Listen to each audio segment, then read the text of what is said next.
huge comeback. Wild turkey now cover the entire range of southern and central Ontario, reaching amazing numbers that have allowed seasonal hunting to bloom in the province. It is a huge success for the turkey population, the biodiversity of the countryside, and everyone who loves the outdoors. Angler and Hunter Television is proud to bring the OFAH message of conservation and passion for the outdoors to viewers around the world, sharing the traditions of hunting, fishing, and trapping. Turkey hunting has quickly become one of the most popular activities for Ontario hunters.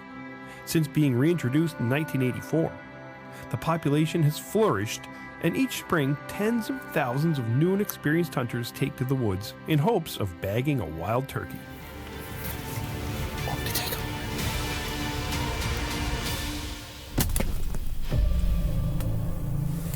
Hit him again.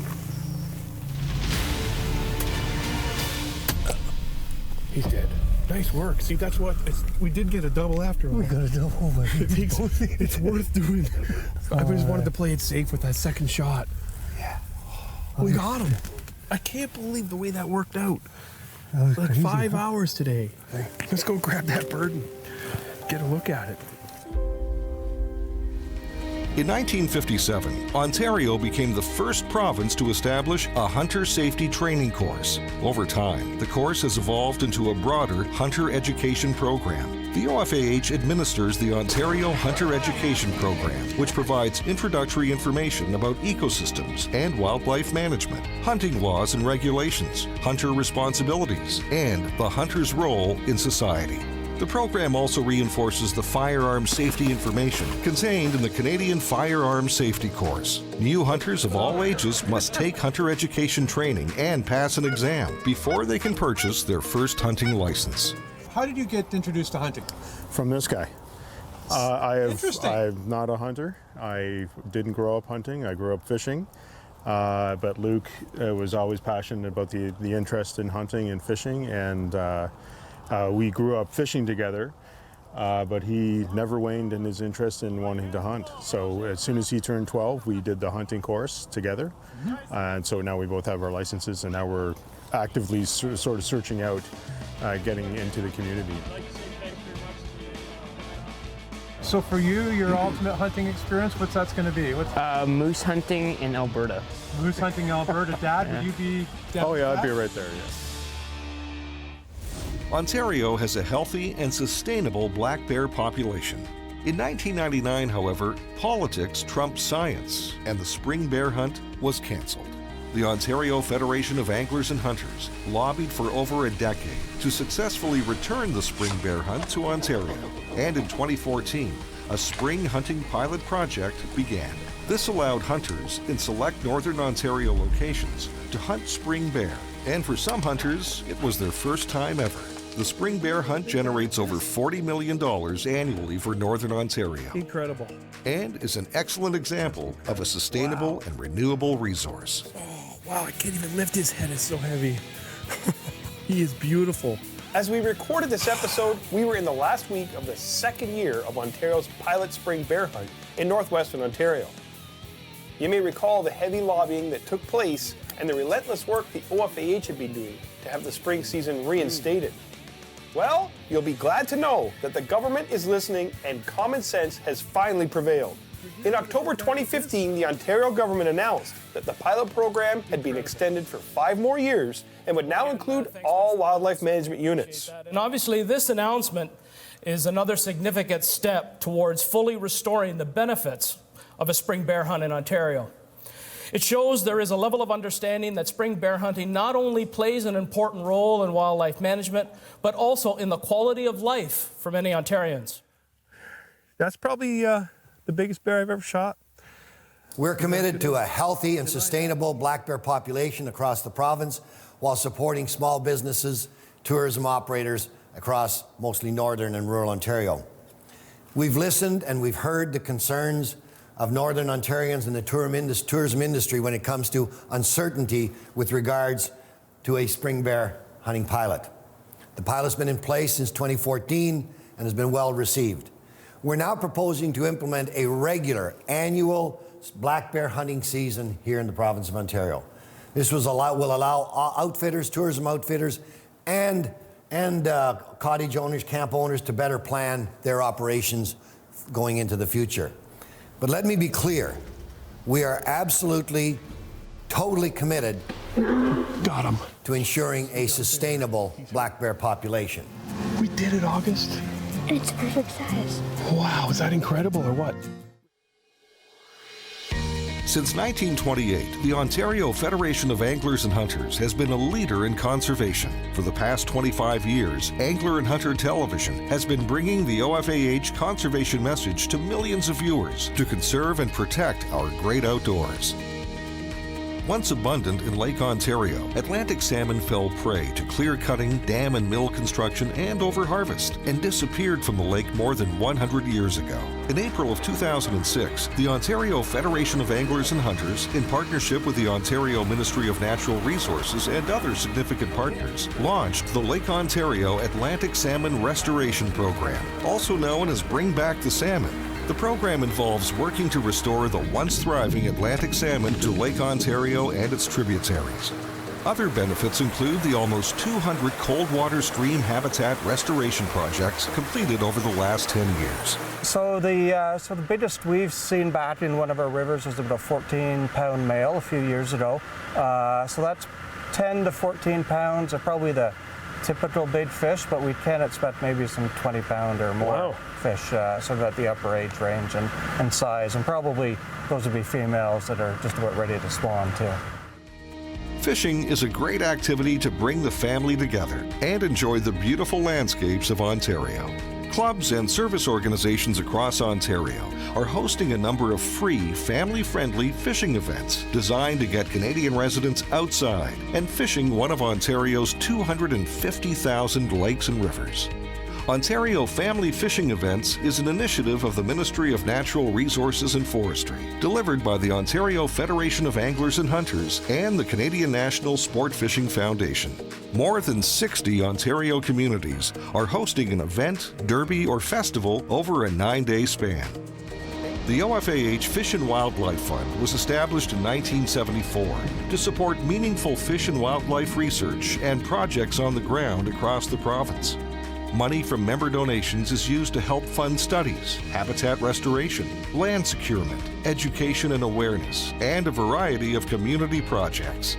Since it began, the Fish and Wildlife Fund has allocated over $1 million to fish and wildlife conservation. The OFAH uses information from research to guide our positions and advocacy. Science helps us to learn about fish and wildlife populations and how to properly manage them. What a slammer. Oh, wow. What a fatty. Initiated by the Ontario Federation of Anglers and Hunters in 1998 and proudly sponsored by Ontario Power Generation, the Tackle Share program gives new and young anglers the opportunity to go fishing at no cost. There are many barriers to introducing new anglers to fishing on today's waters. Tackle Share removes these barriers by providing the equipment and knowledge to get them started. Last year, over 15,000 people signed out a rod and reel and tackle box in the same way they would borrow library books. An additional 23,000 were shown how to fish at public events and school visits. Today's youth don't have the same access to hunting opportunities previous generations enjoyed. Many may want to try hunting but lack the tools, knowledge, or a family member who can offer mentorship. Providing opportunities for young hunters to gain the expertise, licenses, and skills they need to hunt safely is an increasing priority for the OFAH, our member clubs, and other stakeholders in the outdoor community. Under the guidance of trained instructors and mentors, potential young hunters will have the opportunity to take the appropriate courses and, upon successful completion, experience a hunt for the first time. Another bushy tail. Yeah. One more for the pot.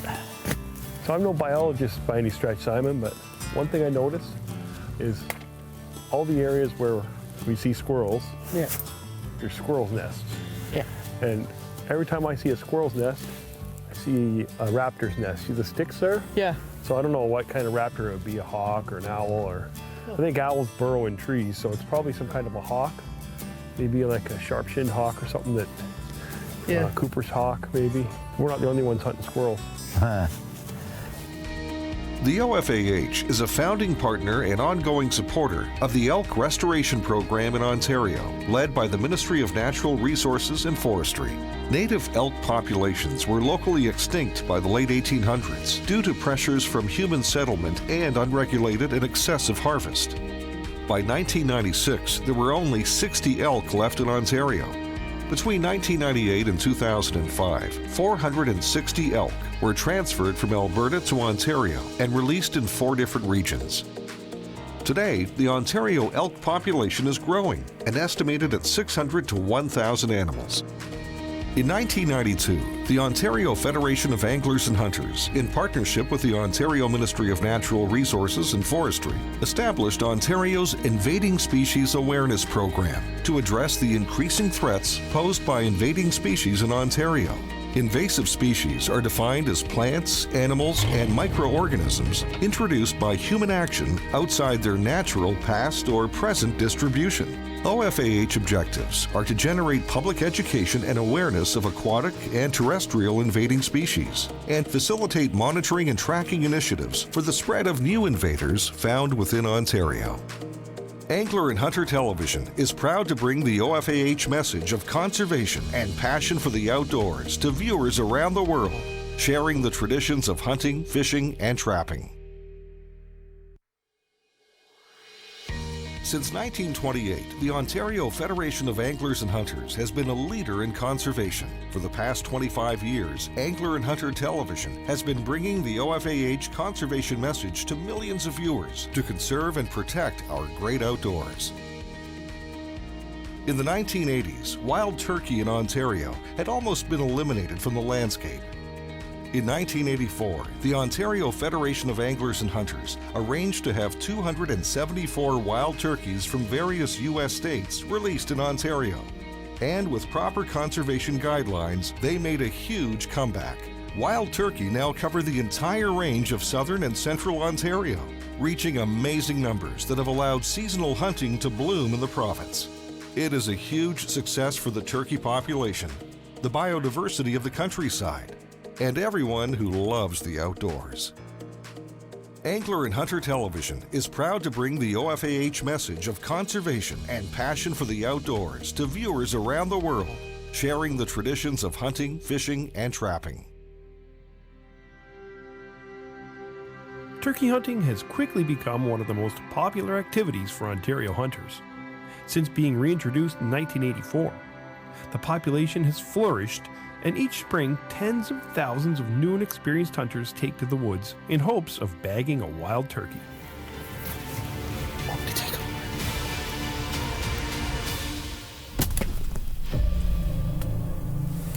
Hit him again, hit him again. He's dead. Nice work. See, that's what we did get a double after all. We got a double, but it's worth doing. I just wanted to play it safe with that second shot. Yeah. We got him. I can't believe the way that worked out. That was like crazy, 5 huh? hours today. Let's go grab that bird and get a look at it. In 1957, Ontario became the first province to establish a hunter safety training course. Over time, the course has evolved into a broader hunter education program. The OFAH administers the Ontario Hunter Education Program, which provides introductory information about ecosystems and wildlife management, hunting laws and regulations, hunter responsibilities, and the hunter's role in society.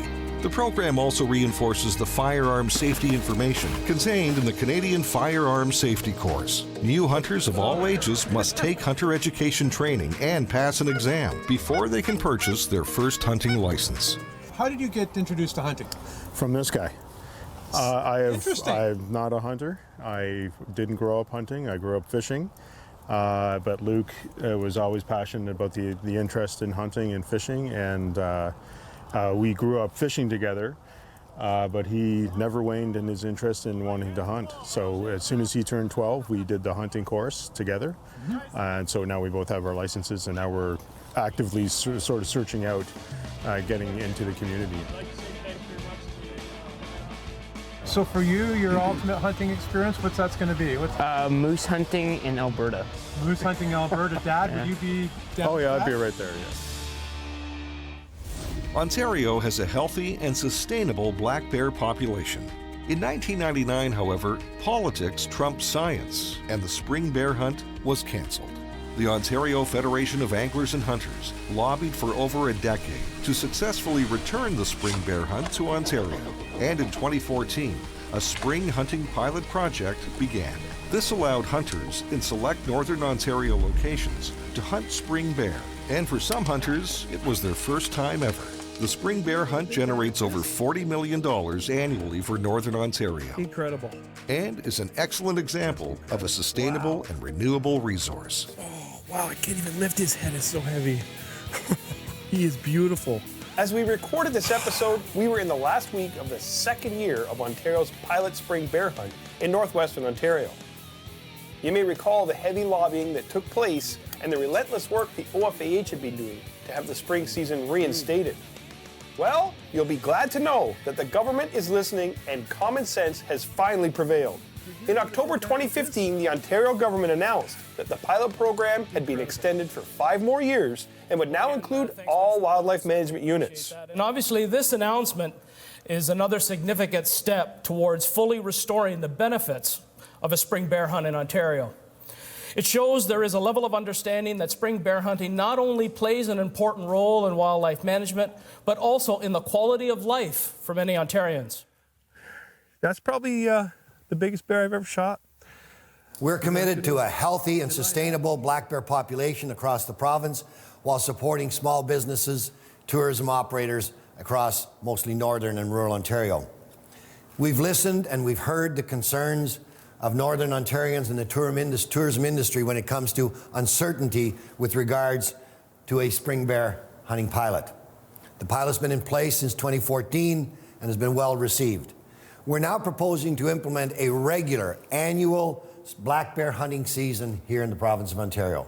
This will allow outfitters, tourism outfitters, and cottage owners, camp owners to better plan their operations going into the future. But let me be clear, we are absolutely, totally committed Got him. to ensuring a sustainable black bear population. We did it, August. It's perfect size. Wow, is that incredible or what?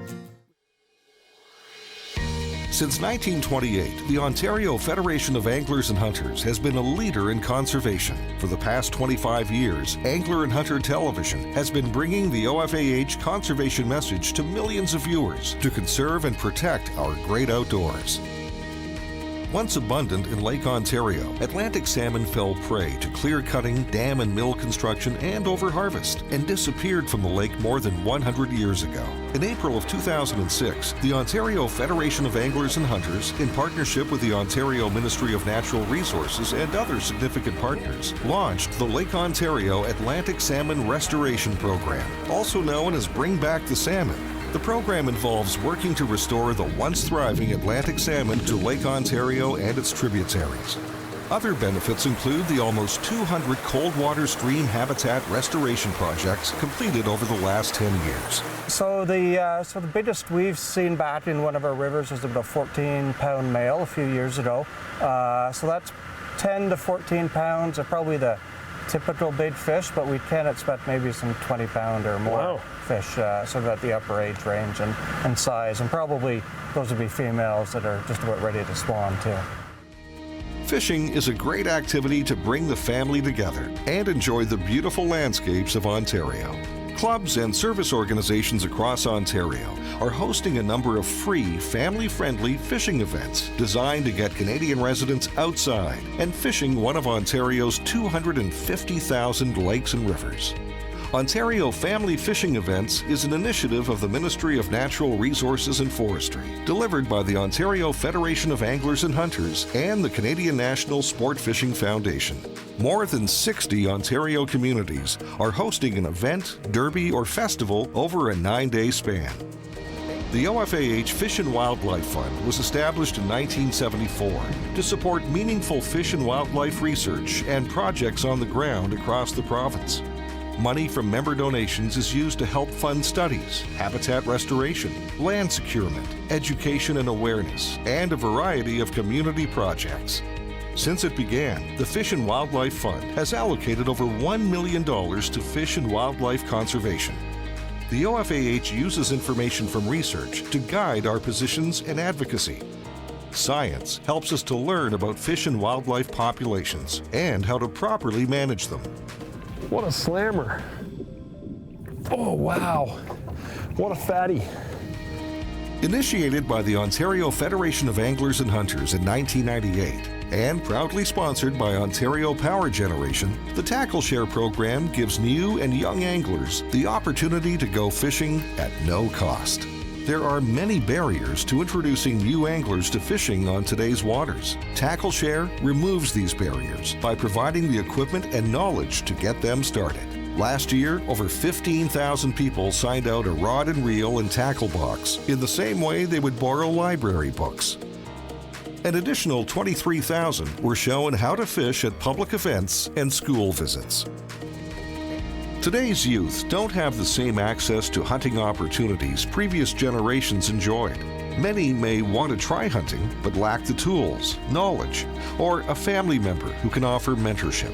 Providing opportunities for young hunters to gain the expertise, licenses, and skills they need to hunt safely is an increasing priority for the OFAH, our member clubs, and other stakeholders in the outdoor community.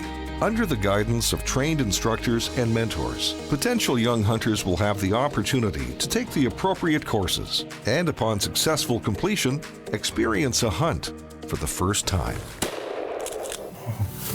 Another bushy tail. Yeah. One more for the pot.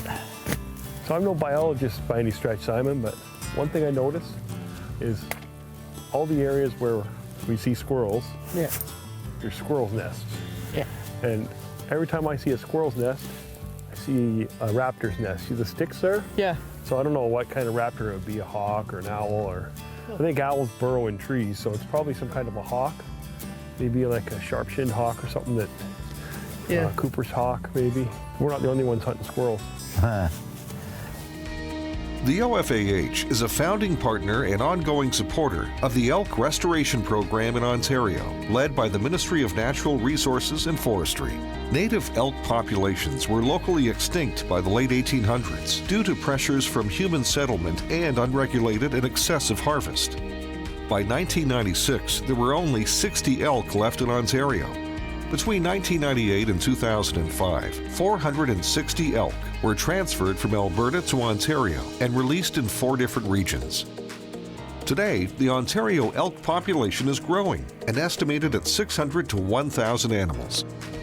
In 1992, the Ontario Federation of Anglers and Hunters, in partnership with the Ontario Ministry of Natural Resources and Forestry, established Ontario's Invading Species Awareness Program to address the increasing threats posed by invading species in Ontario.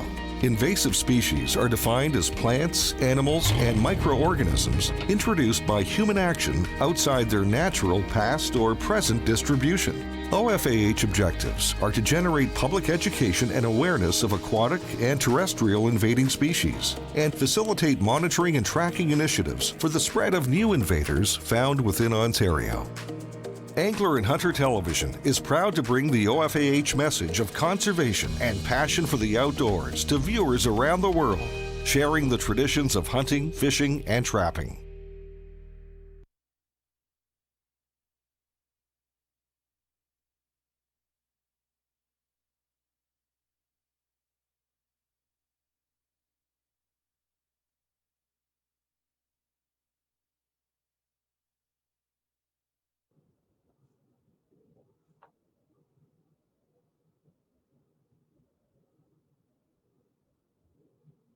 Good evening, everyone, and welcome to this, the 2020 virtual AGM of the Ontario Federation of Anglers and Hunters. My name is Angelo Lombardo, and I'm the Executive Director here at the OFAH. Before I turn things over to our President, Rob Hare, to officially kick things off, I would like to please draw your attention to an instructional video This video will allow you to give you the information required if you so wish to engage in tonight's session. It'll tell you how to take part in our voting process, as well as how to ask questions when we get to the Q&A session. So with that, please watch this video. Thank you.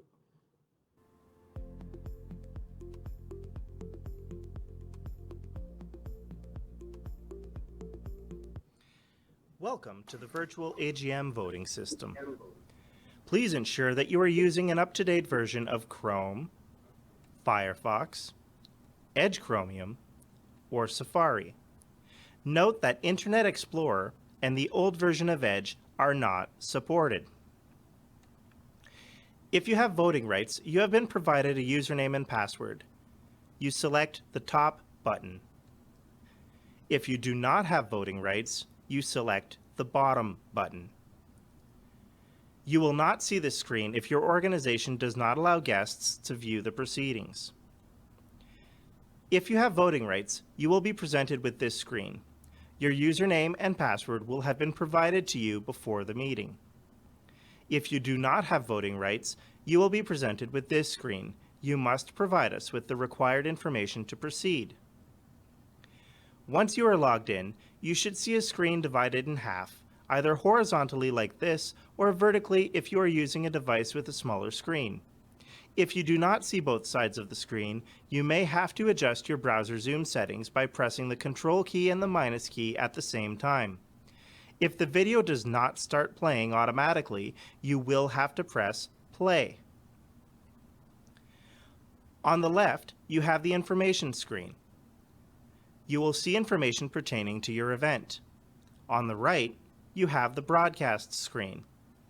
If your meeting is available in more than one language, you will have the ability to select which stream you want to listen to by clicking here. You can expand the broadcast to make it larger by clicking here. The broadcast is now almost filling your screen. You can return to the interactive portion by clicking here. To send a message to the moderator, you click here. At the bottom of the screen, you have a box which will allow you to type in your message or question. Click Send when you are satisfied with your message. You will receive a notification that your message was received. Once the moderator has approved your message, it will show up in this window. When a vote is opened, you will see your options presented on the information side of the screen. If you have maximized your broadcast window, it will automatically become smaller, so the vote becomes the focus. When you make your selection, it will highlight, and you will see a message that your vote has been received. You can change your selection at any time during the voting period. When the voting period is closed, your selection will black out and will be locked in. You will no longer be able to change your selection. Once the results are verified, they will be displayed on the screen, or the results will be announced. If the vote requires you to select more than one choice, you will have to select the number of choices indicated.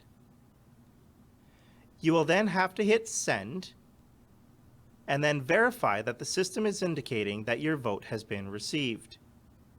You can change your selections during the voting period by clicking Cancel and making your new selections, and again hitting Send. When the voting period is closed, your selections will black out and will be locked in. You will no longer be able to change your selections. Once the results are verified, they will be displayed on the screen, or the results will be announced. Thank you.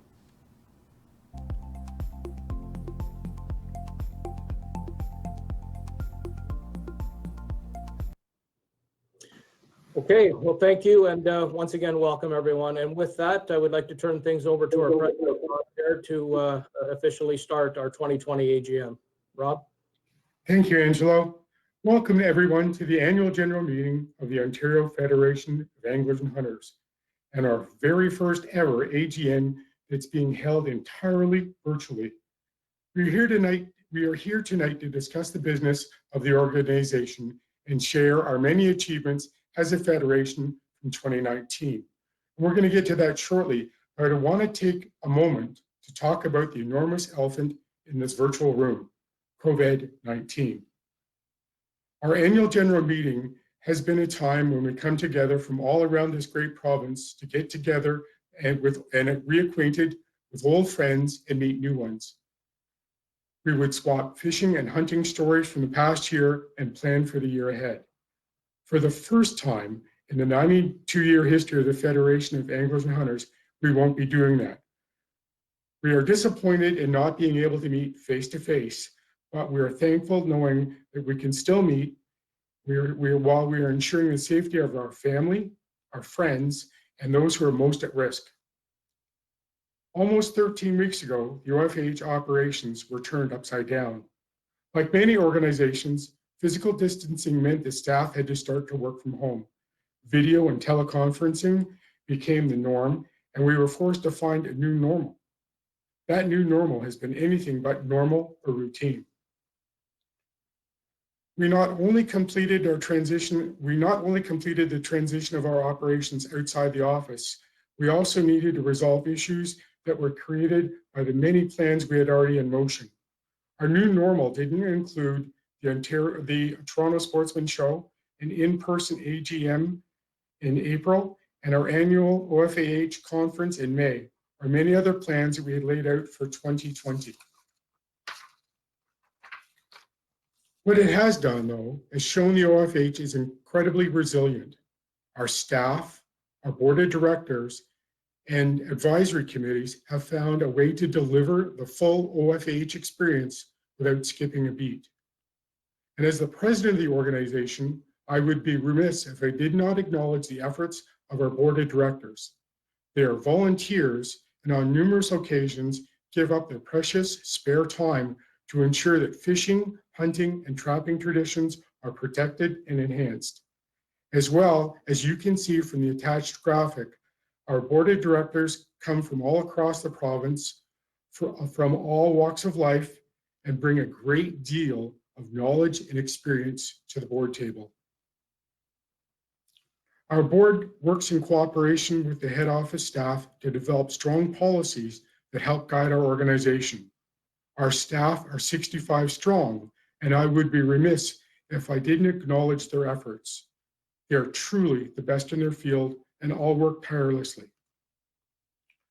Along with the board, we have hard-working, knowledgeable advisory committees who meet many times throughout the year. Attached is their annual report for 2019, which will be posted on www.ofah.org/committee reports. The changing in the work environment, the added stress of the global pandemic, and the uncertainty of where things are headed. It wasn't been easy, but the dedication of the entire OFAH team that makes this organization run behind the scenes has helped us persevere during these challenging times. And I do not want to wait an entire year to thank them on behalf of the organization. I would also like to say thank you to our dedicated members. You haven't let the chaos, confusion, and changes caused by COVID-19 keeping you from supporting the Federation and receiving the full OFAH experience in return. Your commitment and dedication to fish and wildlife conservation and the future of fishing and hunting in this province is truly humbling. Now to the task at hand. Let's talk about 2019. Angela will describe the activities of the organization in more detail, and you will find an excellent overview of her highlight in the 2019 annual report. In 2019, the OFAH made more than 40 formal submissions to government, often with detailed science-based analysis of proposals or policies. OFAH zones, advisory committees, clubs, members, and staff remain plugged into dozens of consultations, discussions, and dialogues that are happening on any given time on issues that matter to anglers and hunters. In 2019, the OFAH maintained a presence on almost 50 committees, councils, and advisory panels, keeping fishing and hunting interests in any and all relevant discussions. everything from local forest and fishery plans to provincial big game management to bi-national Great Lakes issues. We were not only a participant in the important fishing and hunting related discussions, we remain a leader in a conversation that matters to anglers and hunters. We drove progress on chronic wasting disease, fish and wildlife research, migratory bird hunting, wild pigs, municipal firearms policies, archery in the school, fish stocking, and the formation of a national fishing and hunting collaborative. We commissioned a study on the economic impact of fishing and hunting, and these are only the highlights. Digitally and online engagements have been a growing part of the OFH experience for many years, but the COVID-19 pandemic has forced us to accelerate the modernization of our online presence. Tonight, you're a witness to just one of the many ways the OFAH will embrace the changing world. Not in place of all the great things that we've accomplished in 2019 or at the expense of the service standards OFAH members have become accustomed to, but rather enhancements to the overall OFAH experience. We can look forward to our 2021 OFAH AGM, where we can celebrate these enhancements as our new norm. Before I turn things over to our Executive Director, Angelo Lombardo, who will provide us with a head office summary, let's watch a video entitled Telling Our Story, which will certainly reinforce the pride and passion that we all hold for fishing, hunting, and trapping and the outdoors. Our history is older than Canada itself. Our story is not always well known or well understood. For some, it is a story born of tradition. For others, it is a story that is just beginning. For all, it is a story fueled by a sincere passion for the outdoors, for fish, for wildlife, and for conservation.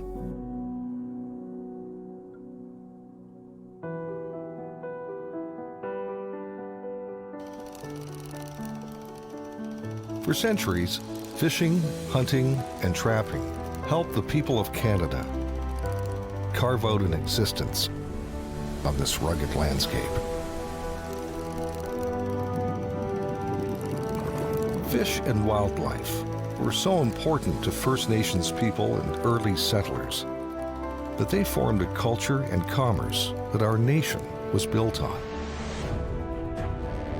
Our story is not simply a part of Canada's past. Fishing, hunting, and trapping are an important part of Canadian heritage and remain a pillar of our national identity. About a quarter of Canadians still enjoy recreational fishing, hunting, and trapping every year, and this contributes more than $15 billion annually to the national economy. These activities bring friends and families together and allow for knowledge, skills, and traditions to be passed on to the next generation. Whether in the field or on the water, we don't simply observe. We experience nature. This deep understanding and appreciation for the natural environment has put anglers, hunters, and trappers at the forefront of conservation for more than a century. To us, giving back comes naturally. Anglers, hunters, and trappers have spearheaded some of the greatest conservation success stories of our time, including the reintroduction of fish and wildlife species. Successful conservation is based on science, Science is behind the strict rules and licensing that we follow as anglers, hunters, and trappers to ensure the sustainability of fish and wildlife populations.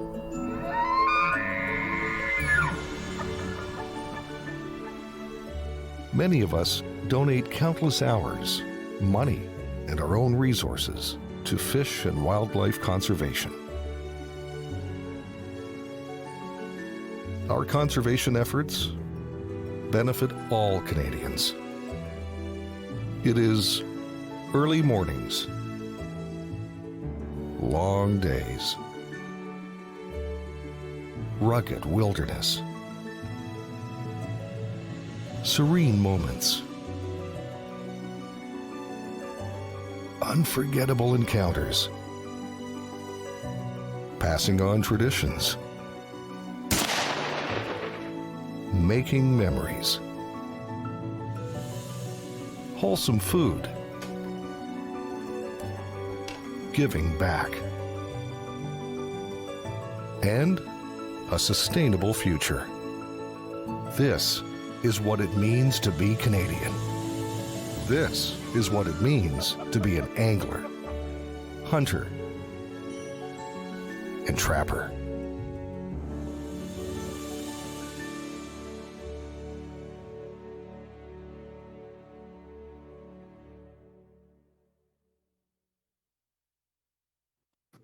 I'd like to turn things over to our Executive Director, Angelo Lombardo, who will provide us with a head office summary. Thank you, Rob, and good evening again, everyone. And certainly telling our story is an excellent example of how the OFAH works in partnership to promote our important conservation work, and certainly shows and showcases the rich tradition of fishing, hunting, and trapping that we all enjoy. It is certainly my pleasure this evening to provide you with our head office summary. This is just a quick snapshot of the many things that we as an organization have done over the course of the last year to benefit our members, the resources, and to continue to protect our fishing, hunting, and trapping traditions. In 2019, we surveyed members and non-members to better understand the OFAH experience and what they were looking for. We needed to do this to make sure we continuously evolve the OFAH experience to reflect what the fishing and hunting community is interested in. Not surprisingly, cost and convenience were high on the list of reasons that kept people from pulling the trigger on supporting the OFAH. We get that. Time and money, there's only so much to go around.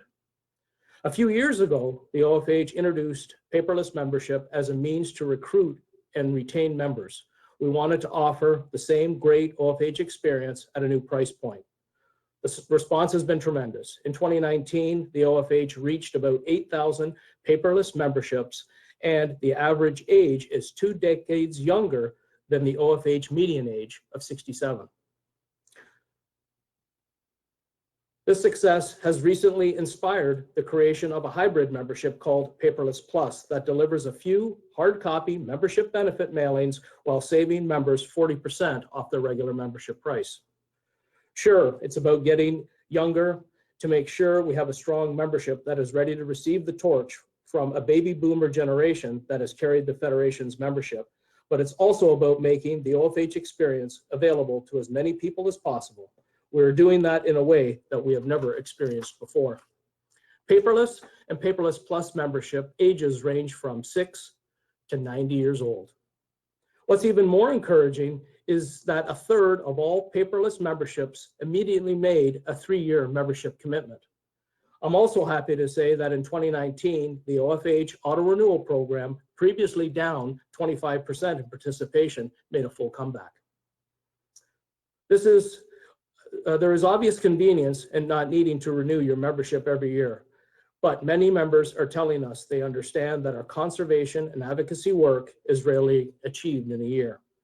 This sustained membership commitment is critical to the Federation's work. The bottom line is that we are looking for ways to make membership more convenient while saving tens of thousands of dollars in membership renewal cost savings that can be put back into the things that matter most to our members. 10% of paperless members make donations at the time of joining with an average gift that exceeds the cost of their membership. In fact, the average donation is $41. Members know they are getting incredible value and are putting those membership dollar savings directly back into conservation. And for that, we say thank you. This is truly amazing. 30% of paperless members are new members, so it's bringing a fresh face to our community. And with the increase to 80% retention we observed of a paperless member relative to the 50% for other membership offers, we are feeling good about how we are strengthening the core of our Federation's foundation. In 2019, our organization grew by 1,700 members. Over half that jump occurred in the month of October, and it's been years since the OFAH witnessed a surge of 936 members in a single month. We also experienced one of our best years ever in terms of signing up brand new members. In that same OFH experience survey, it was surprising that it wasn't surprising that OFH advocacy efforts, conservation programs, and being informed were the top 3 priorities selected. And in 2019, we were able to reach brand new heights for each of those priorities. The OFH provides a strong, credible, and professional voice for anglers and hunters. In 2019, we continue to foster strong networks at all levels of government, from the MNRF area offices and municipal council chambers to Queen's Park and Parliament Hill. These relationships and almost daily conversations allow us to be a sounding board and provide advice to positively influence policy and decision-making before it can even impact anglers and hunters. This is one of our most important services to anglers and hunters, and the one that is impossible to put a value on. We took our federal advocacy to the next level by leading the formation of the National Fishing and Hunting Collaborative that brought together the strength of more than 375,000 Canadians from coast to coast to coast. The NFHC kicked things off by seeking commitments on top priorities like firearms, conservation funding, chronic wasting disease, and invasive species from all political parties ahead of the 2019 federal election. We sent a strong message: we hunt, we fish, we trap, we vote. In 2019, our advocacy in Ottawa was headlined by federal firearms policy related to Bill C-71 and the expectation that responsible firearms owners were being targeted with bans. We also continued our leadership on municipal firearms issues with involvement in numerous discharge of firearm bylaws and 2 more municipalities approving Sunday gun hunting, raising the total to 182. Keeping chronic wasting disease out of Ontario is a priority. So in 2019, the OFH used our annual conference to bring together over 200 people and 50 organizations from across North America for a conference on CWD. Following the conference, the OFH formed the Canadians Concerned About CWD Working Group to collaborate on public awareness and convince governments to take serious action on CWD. And after that conference, we produced a video to advocate for action on CWD. Let's watch. Chronic wasting disease, or CWD, is a highly infectious disease that affects members of the deer family and is rapidly spreading across North America. CWD is bad for our deer. It is completely fatal and can lead to population declines. CWD is bad for our economy. It could lead to trade barriers to agricultural products from areas with CWD, devastate highly valuable activities such as hunting and wildlife viewing, and substantially reduce the money they contribute to our economy. CWD is bad for people, threatening the food security, cultural sustainability, and social well-being of millions of Indigenous and non-Indigenous Canadians. There is no direct evidence that humans can contract CWD, but the risk is not zero.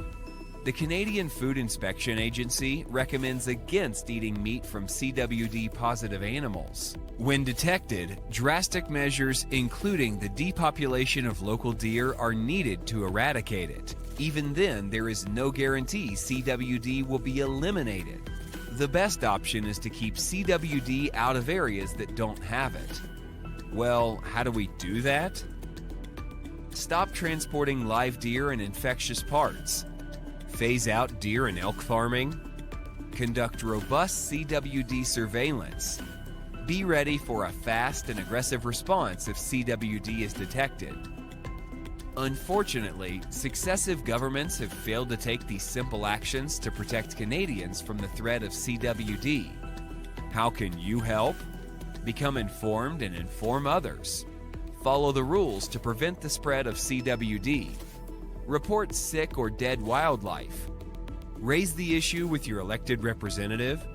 Join the OFAH and its partners within the Canadians concerned about CWD in stopping the spread of chronic wasting disease. This message brought to you by the Ontario Federation of Anglers and Hunters.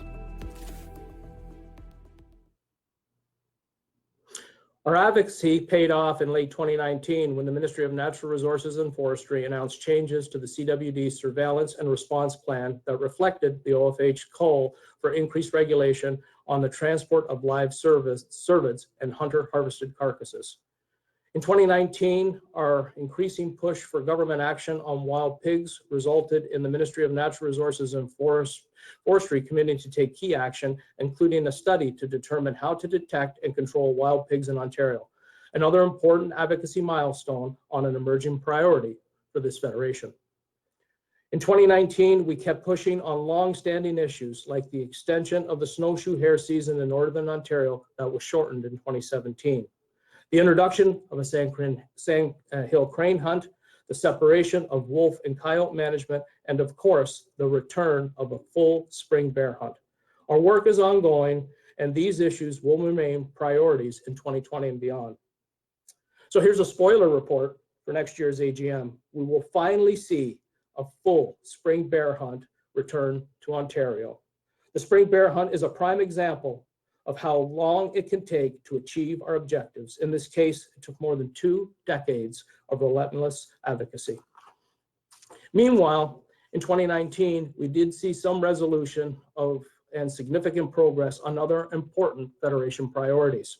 A proposal to reduce the unnecessary bear baiting restrictions, proposed enhancements to migratory bird hunting that reflected many OFH recommendations, and after decades of OFH pressure, the MNRF finally acknowledged the need for cormorant control and proposed a hunting season.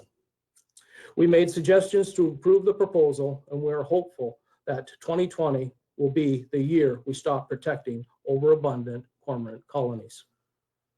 It's no secret that fishing, hunting, trapping, and sport shooting are becoming more marginalized, undervalued, and plagued by public misconception. In 2019, we worked hard to create a positive image for fishing, hunting, trapping through the 4th annual OFH-led Camo Day to raise awareness of National Hunting, Trapping, and Fishing Heritage Day. These efforts reached almost 375,000 people through our Heritage Day website and social media campaign. The OFH also teamed up with the Canadian Sporting Arms and Ammunition Association with support from 30 other organizations and companies on a commissioned study called The Economic Footprint of Angling, Hunting, Trapping, and Sport Shooting in Canada. And the numbers, if I can say, are extremely impressive. Anglers, hunters, trappers, and sport shooters spent nearly $19 billion across the country last year. The report confirms the modern day relevance and enormous economic value of fishing, hunting, and trapping and sport shooting in Canada, and has already been cited by other organizations, the media, and governments. In 2019, fishing and hunting outreach programs educated and empowered thousands of people, young and old, new and experienced, to take their passion for fishing and hunting to the next level. The OFH Mario Cordellucci Hunting and Fishing Heritage Center shared our heritage and conservation message with dozens of school groups and visitors. Our Get Outdoors programs fostered a love for the outdoors, and hundreds of youth took part in events like Tackle Share and family fishing events.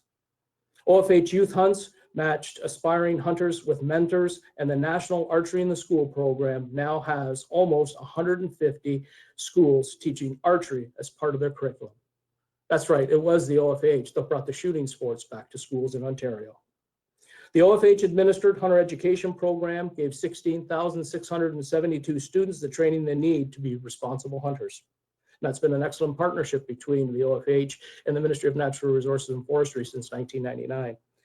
We also know that OFH supporters want to see a strong focus on conservation programming and support for science and research related to fish and wildlife conservation management.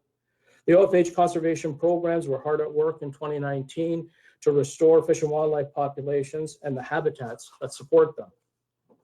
In 2019, the Lake Ontario Atlantic Salmon Restoration Program coordinated another successful year of habitat improvement projects, 74 classroom hatcheries, 450,000 young Atlantic salmon stocked into Lake Ontario tributaries, and research. The OFH delivered Alice Peterborough program helped to convert more than 90 acres of marginal farmland into functional ecosystems in 2019 that are helping to create wildlife habitat, purify water, assisting pollination, protecting biodiversity, and mitigating climate change. The Community Hatchery Program, a partnership with the Ministry of Natural Resources and Forestry, raised and stocked nearly 8 million fish into public waters in 2019. The program provided $150,000 in funding support to 37 community hatcheries across Ontario and partnered with Honda Canada to secure generators and water pumps for hatcheries in need. We did create a video in partnership with Honda, and let's watch and celebrate the amazing volunteerism that keeps Ontario's fisheries strong. Behind special outdoor memories stand the volunteers who are committed to conservation. These volunteers share a down-to-earth desire to help improve our natural resources and local fishing opportunities. Every year, thousands of anglers and hunters devote their weeknights and weekends at local fish hatcheries. Annually, they spend 70,000 hours to raise and stock millions of fish in nearly 100 public lakes and rivers in Ontario. They volunteer with passion, dedication, and a genuine concern for nature. In communities like yours, OFAH members and volunteers pull together to improve fish and wildlife habitat. They contribute to conservation research, and they support programs that teach kids about giving back to the environment. Thank you to Ontario's conservation volunteers for making outdoor achievements come true.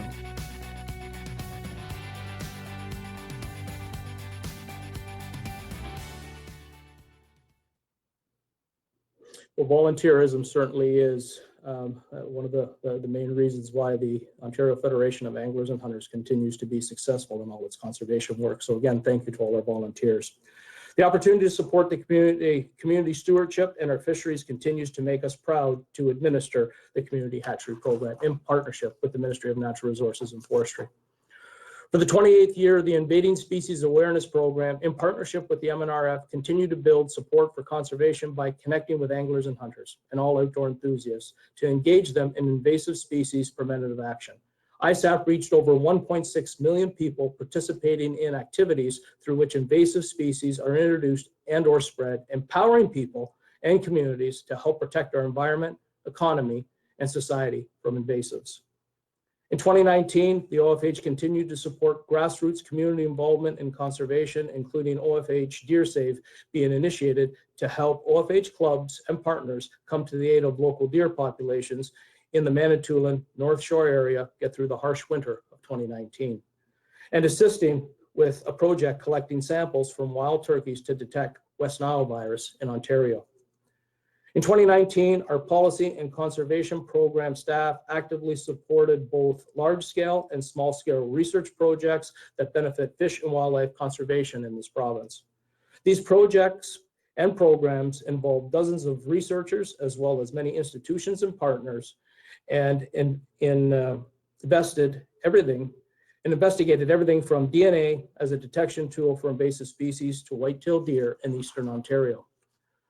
The OFH and partners also continue to find ways to invest in the future of fish and wildlife research and management.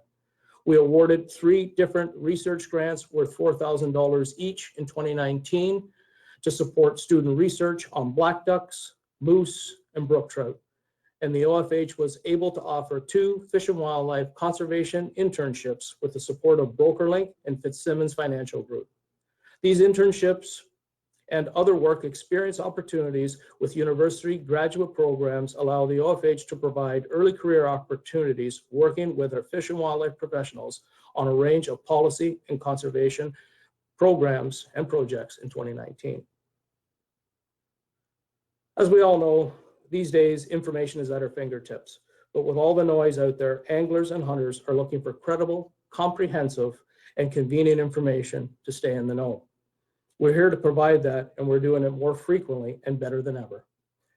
In 2019, digital communication continued to be a growing preference for many OFH followers. We put more emphasis on building our email database, and we use this method of communication now more than ever to keep our supporters informed, involved, and ready to take action when needed right alongside the OFAH. Our e-news list is supported by the strength of OFH paperless membership, which has turned email communication and marketing into our most efficient and trusted method of consistently providing our members with what they need, whether it's policy news, pro shop deals, affinity partner promotions, call to actions, and much more. You can be assured that you'll be seeing more and more of us in your inbox going forward. While some consider email to be the original form of social media, there's a lot more to it these days, and we're as active as ever across all our platforms: Facebook, Twitter, Instagram, and YouTube. These methods remain a popular way to connect with our members and followers. Instagram has provided us with a solid mechanism to interact with a younger demographic, while Facebook and Twitter remain important sources for information and daily dialogue about fishing and hunting in this province. Our activity on those platforms also continues to open doors with us with mainstream media. While the way many people consume their information has changed, the OFH understands there's still significant value in making sure our voice is seen and heard across the mainstream media whenever possible. Staff from every area of the building participated in more than 100 interviews for TV, radio, and print, from Kenora to Ottawa and almost everywhere in between, to help support our advocacy. Ontario Out of Doors magazine continues to be an important communication vehicle for the OFH. The magazine continues to experience digital growth and reflect trends in digital consumption. Digital subscriptions increased from 7,200 in 2018 to over 12,000 in 2019. Angler and Hunter Television continues to highlight the many benefits of fishing and hunting in Ontario, as well as across Canada. Whether you tune in on City TV, the Sportsman Channel, streaming on YouTube and Facebook, our important message reaches billions of viewers and consumers worldwide 24/7. This award-winning program is made possible through the support of some of North America's largest manufacturers of premium outdoor products. We certainly couldn't have made any of these successes happen with our support of our generous members, donors, and partners. We've talked about our individual members, but we can't forget about the 725 member clubs throughout Ontario who spread the conservation message, raise and stock fish, operate firearms ranges, and take strong community action. These grassroots efforts will remain an important part of the OFH identity. We also have many corporate partners who support OFH programs and activities, as well as offer benefits to OFH members. Some of these partners also have strong affinity programs with the OFH, and in 2019, they made contributions of almost $120,000. As you can see, their contributions are enormous, and we certainly thank them for that. Not only do OFH members get special discounts and incentives through many of these programs, it results in significant contributions that support the OFH each and every year. So as I've said many times before, please support those that support the OFH. In 2019, we generated more than $100,000 with one of our newest fundraising programs, the I Am Conservation Raffle. This, in addition to our 45th OFH Conservation Lottery that handed out approximately $397,000 in prizes and brought in approximately $580,000 for OFH conservation efforts. The OFH continues to utilize emerging and modern ways to fundraise for our conservation efforts that are convenient and cost-effective to make sure that donor dollars are put to the best possible use. Monthly giving, calendar donations, one-time gifts to support the OFH cause, and estate planning continue to be popular ways for donors to support conservation. And please don't forget that the OFH is a charity, and your contributions are tax deductible. OFH branding and profit, in that order of priority, are the reason to be proud of the success of the OFH Pro Shop. We feature 15 to 20 OFH branded products at any one time, and $100,000 in merchandise sales were achieved in 2019 without a dollar being spent on promotion or advertising. Please keep wearing the OFH brand with pride and share OFH branded products as gift for family and friends while knowing proceeds go right back to conservation. So we are halfway through 2020 now. What does this year look like for the OFH? In a lot of ways, it looks like similar to many years gone by. The OFH will continue to be the strongest advocate for anglers and hunters in this province. You have our word. We will invest in conservation programs, projects, and research that will support our outdoors future. We will represent the positive image that is needed to influence the court of public opinion about fishing and hunting. We will continue to provide timely and credible news and information that matters to you. And we will strive to make OFH membership as convenient and affordable as possible, because in the end, it is the ongoing support of our members, donors, partners that are the lifeblood of the OFH and gives our federation the strength we need to accomplish all of these things. We can't do it without you. Once again, thank you for giving me the opportunity to present this quick overview of 2019. I wish you all good health and safety. And once again, thank you for joining us this evening. And with that, I will turn things back over to our president, Rob Hare.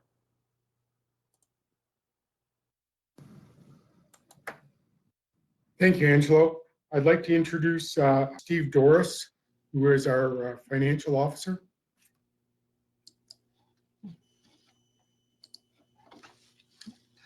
Thank you, Rob. And hello, everyone. Normally, this presentation is given at a much earlier date in the calendar. We will provide an update on the OFAH activities, along with what we have budgeted to achieve during the current fiscal period. And as well, we've given early indication on how we are tracking to these numbers. Unfortunately, the issues of the day have forced us to make sweeping changes on how the Federation operates, the activities we engage in, and the community benefits we provide. The events of this year have basically shut down our many youth programs. Overnight camps, day camps, classroom student engagement have all been discontinued for much of 2020. Tackle Share, National Archery in the Schools program, family fishing events, and trade shows are all some of the business areas that have been heavily impacted. Therefore, as an organization, we have been forced to rework most of our community and member engagement activities. Your Federation had planned strong revenue generation activities in February and March of this year. Again, these opportunities failed to materialize as COVID took a foothold in Ontario. Although many of our processes have been slowed, we have been able to tap into a number of federal initiatives made available to business, publications, and charities. These programs have made it possible for us to continue the advocacy and environmental engagement our members have come to expect. While membership numbers are down to the end of May, we have reason to believe much of this decrease is the result of delayed club renewals. As club operations and ranges open, we expect to see some of these numbers improve. Unfortunately, with the show season cut short, a lot of our early season membership renewals also did not take place. However, we are happy to see record online transactions from new members, membership renewals, store purchases, and donations. Over the last 2 years, our monthly giving program has shown strong continued growth. This growth has been maintained through March, April, and May of this year. We recently completed our 46th annual lottery. As with everything else, we did run into some issues, but with a strong electronic engagement and public support, we now forecast this to be one of the best lottery years ever. Going forward, we continue to review some of the charitable gaming options that have been offered to us. Staffing levels have been maintained or repurposed in order to, Staffing levels have been maintained as we repurpose some positions and duties to best engage our members and supporters.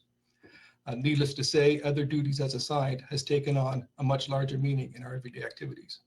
A special thank you should go to all staff who have rolled up their sleeves and worked to enhance our member engagement and support critical operations to keep the organization on an even keel. The OFAH did qualify for their first round of the Canadian Emergency Wage Supplement Program, and we are now completing the numbers for phase 2. As with all Canadian charities, we have been given many options on how we measure our revenues to best take advantage of these assistance opportunities. Ontario Out of Doors magazine continues to show strong readership numbers during this period. As expected, with advertising partners sorting through their own financial and operational issues, we have seen a decrease in advertising revenues. However, we believe that federal emergency initiatives to support Canadian print publications will help offset much of this decrease.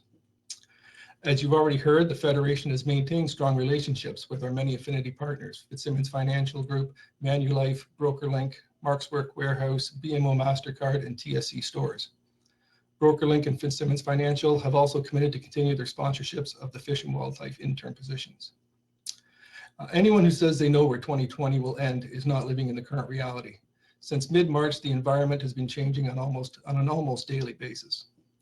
As you will hear shortly, the OFAH did finish 2019 on a strong financial footing. This has greatly assisted us as we navigate our way through the many obstacles 2020 has put in our way. We continue to monitor our situation daily and will make adjustments as necessary. At the beginning of each year, we remind managers that even though we have approved a budget, all expenses must be reapproved before the final expense is incurred. This requirement will be followed even more intently this year to ensure that all expenses remain relevant given the economic climate.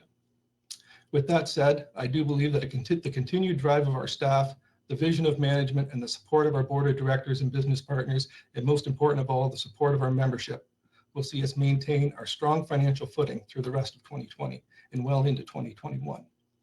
Needless to say, our budget process for next year will be quite involved, as many of our usual assumptions and processes will have to be revisited. Before I pass along the reins for a review of our 2019 audited financial statements, I think it is important to point out one significant reporting change. In the past, revenue and expenses related to the membership copies of Ontario Out of Doors have been recorded on a gross basis. This accounting method started before OOD was owned by the Federation. On the advice of our audit partners and with full support of management, the recognition of inter-transfer revenues and expenses have been removed from the consolidated statements. This change in reporting is also reflected in the restated 2018 numbers. This change in revenue and expense recognition is a net zero on the financial statements, as it does not impact our bottom line in any way. In fact, we still use the gross method on our internal statements to best gauge the results of the magazine and its financial interaction with the rest of the Federation. I would personally like to thank everyone for attending this meeting, as it really is the members that do make up the Federation. And with that, Mr. President, I submit my report. Thank you. Thank you, Angelo and Steve, for presenting those reports. And now for the motion. Therefore, be it moved that my president's report, the head office summary report made by Executive Director Angelo Lombardo, and the financial update report made by Chief Financial Officer Steve Dorris be accepted. So I've made that motion. I'm looking for a seconder.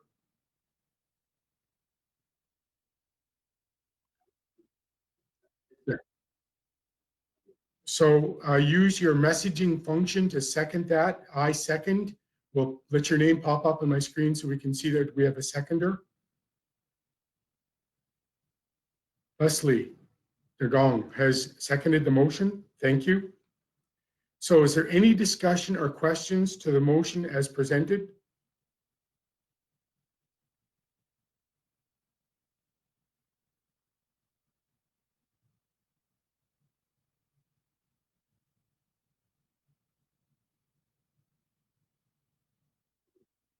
Okay, seeing none, I call for a vote on the motion as presented. All those in favor signify yes.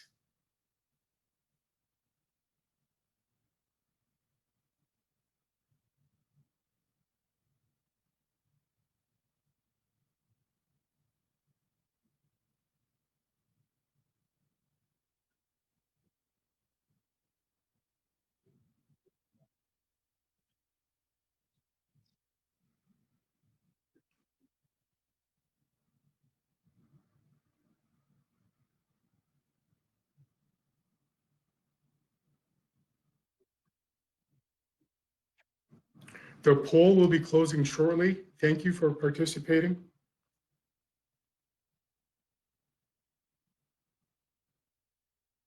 And the poll is closed. That motion has passed.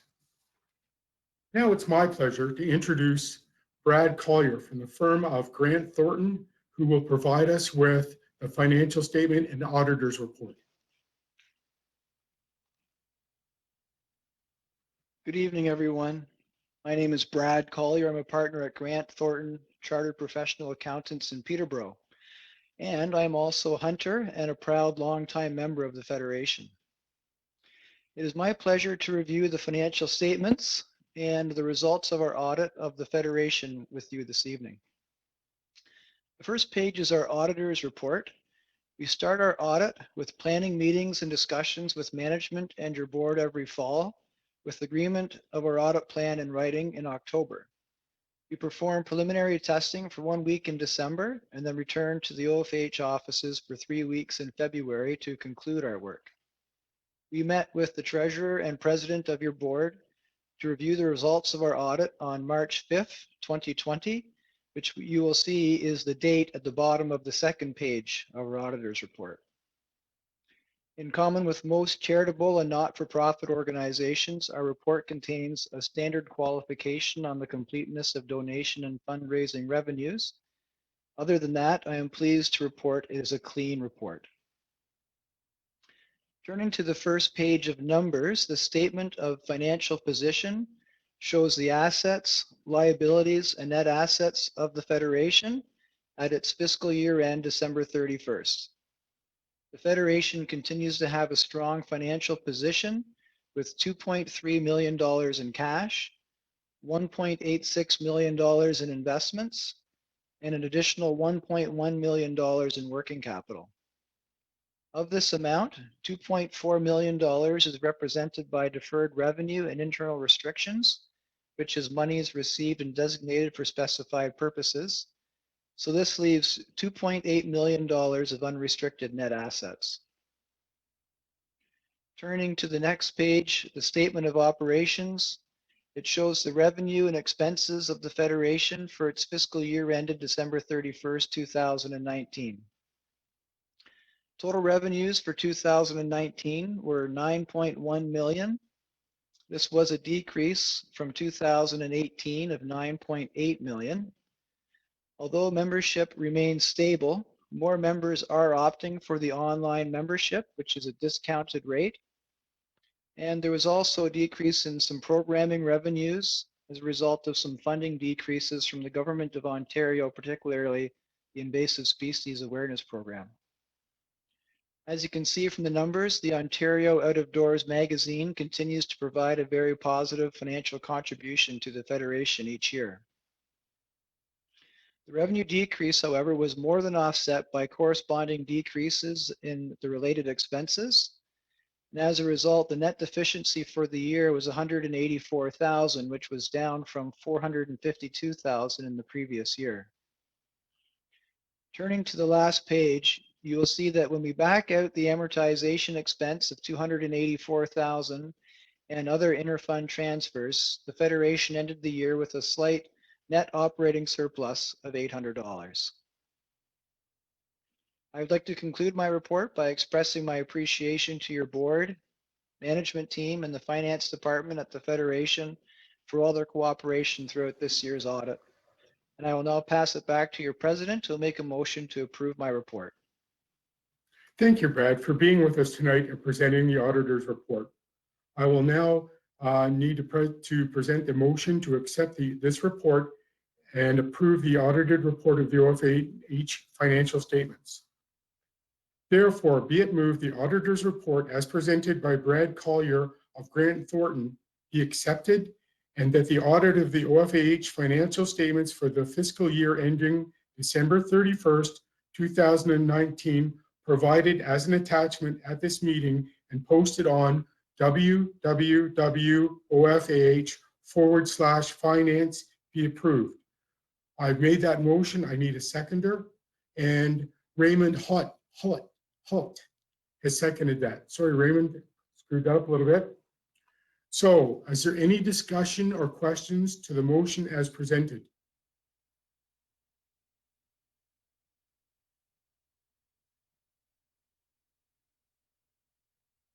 And seeing no questions, I'm going to ask for you to cast your vote, please, in favor of the motion, those opposed, or those who do not want to vote.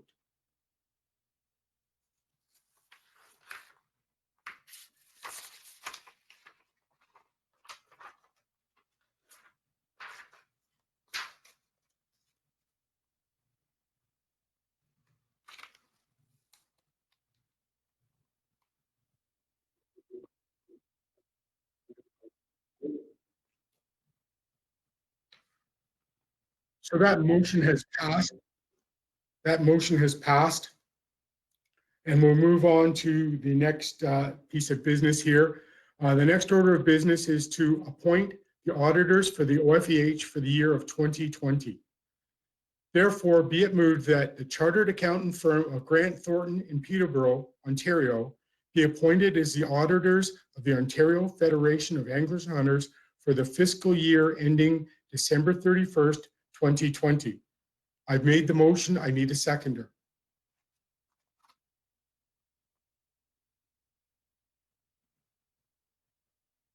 And that's seconded by Todd Pete. Any discussion to the motion as written or presented?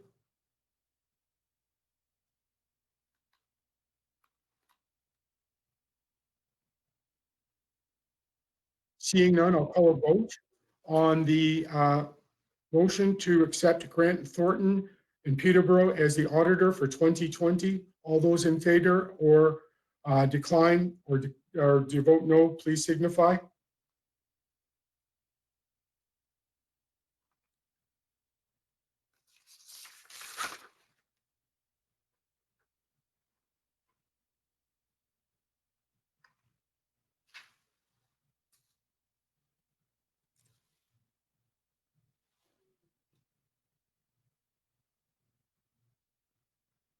And that motion has passed.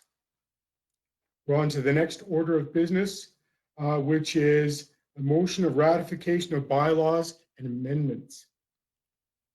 Changes to the OFAH Constitution and bylaws were proposed to address new and pending legislation as it pertains to Ontario's Non-Profit Corporations Act. Said changes will, 1, address the proxy voting of directors, and 2, the role played by alternate directors. These changes were discussed at the OFAH Board of Directors meeting and approved on September the 7th, 2019 at the meeting. Members view and consider these proposed changes, were posted in the January and February edition of Ontario Out of Doors on the OFAH website, www.ofah.org, and paper copies were available upon request at the OFAH head office in Peterborough. At this time, I will read the resolution, after which I will make a motion to adopt the amendments made to the OFAH Constitution and bylaws.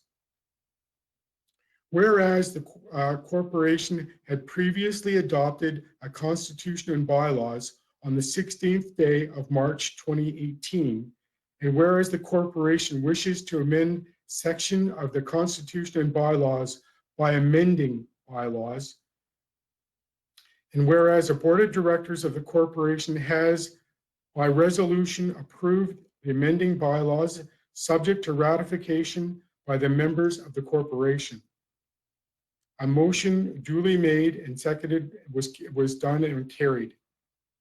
So therefore, be it resolved, the resolution adopted by the Board of Directors approving amending bylaws is hereby approved, ratified, and confirmed. Amending bylaw in the form circulated to the members is hereby approved. In the event of minor amendments that are required to be made to the provisions contained within the amending bylaws as set out above, subject to first obtaining legal advice from our counsel for the corporation, the president and the executive director / secretary of the corporation are hereby authorized to make such minor amendments as are necessary to amend the bylaws. The president and the executive director / secretary of the corporation are hereby authorized to sign the said amending bylaws on behalf of the corporation and submit the same such to government authorities as may be necessary for approval.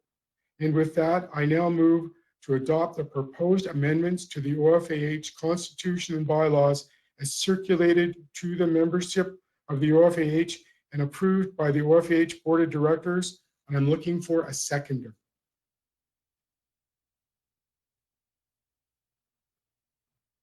Grant Taylor has seconded that. All those in favor of the motion, please signify. Oh, I'm sorry, you're right. Any discussion to this motion? We have a seconder, any discussion?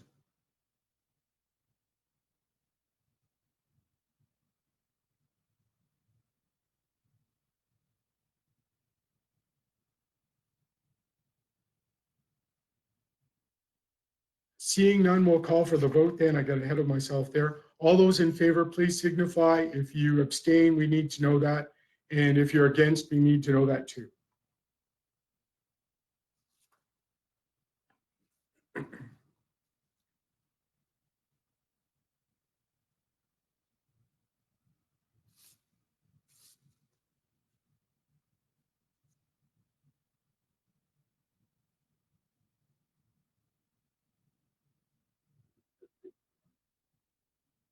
The poll will be closing shortly.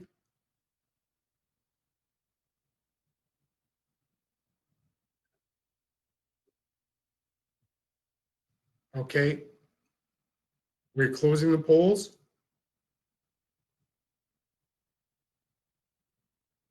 And that passed 84%. Sorry, I should have mentioned that earlier, the percentages of the approvals.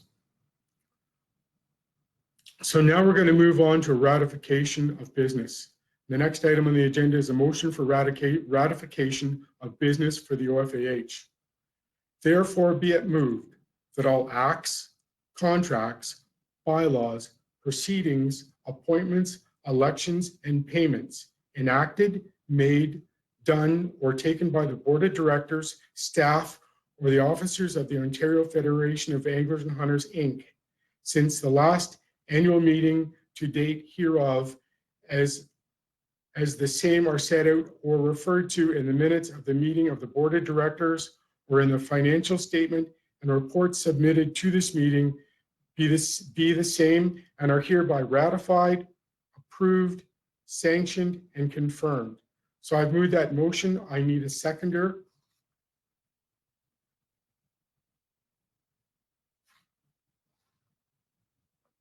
Raymond Hutt has seconded that. Is there any discussion to the ratification of, of the ratification of business?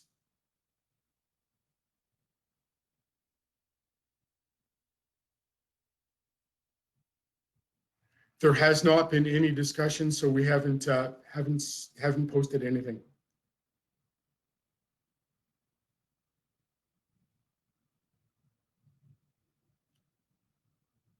So we've called for a vote. All those in favor?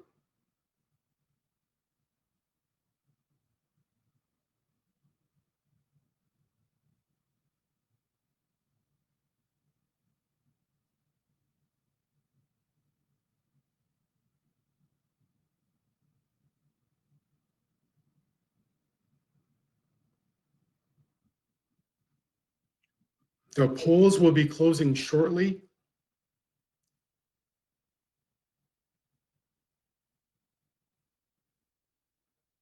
And we are closing the polls.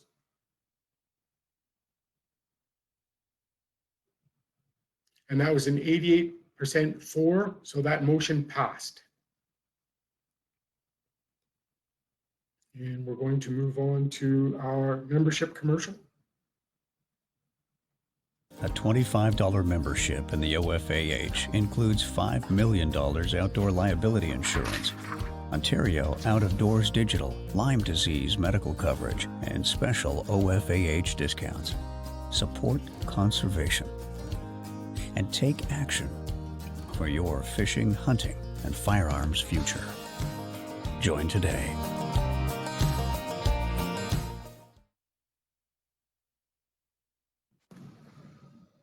Thank you. I'm going to turn things over to Angela Lombardo now for a question and answer period. Thank you, Rob, and thank you to all of our members for taking part in the business at hand this evening. I would now like to open the floor to a Q&A session, and I would like to introduce the staff that will be participating in the Q&A session. Myself, Angelo Lombardo, Executive Director. We also have Steve Doris, Chief Financial Officer. Matt DeMille, who is the Manager of Fish and Wildlife Services, and Matt also leads our advocacy efforts at Queen's Park and on Parliament Hill. Robert Pye, the Manager of Business Development and Corporate Messaging, and Brian McCrae, Senior Advisor of Community and Partner Relations. We will turn things over now, and we look forward to fielding your questions.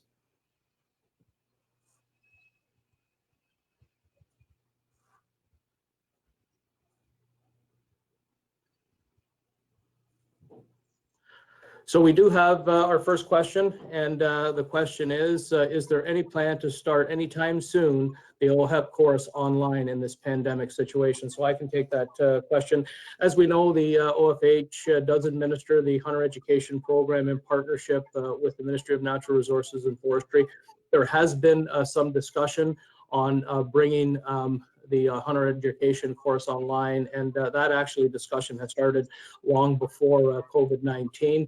MNRF is still working on finalizing some of the details, and we're hopeful to see some type of a temporary solution made available to us in the near future to help us get through this COVID situation. But the ultimate goal of the Ministry of Natural Resources and Forestry in cooperation with the OFAH and members of the Hunter Education Strategic Team, which is made up of OFAH Hunter Ed instructors, is to have a permanent online option for hunter education in this province.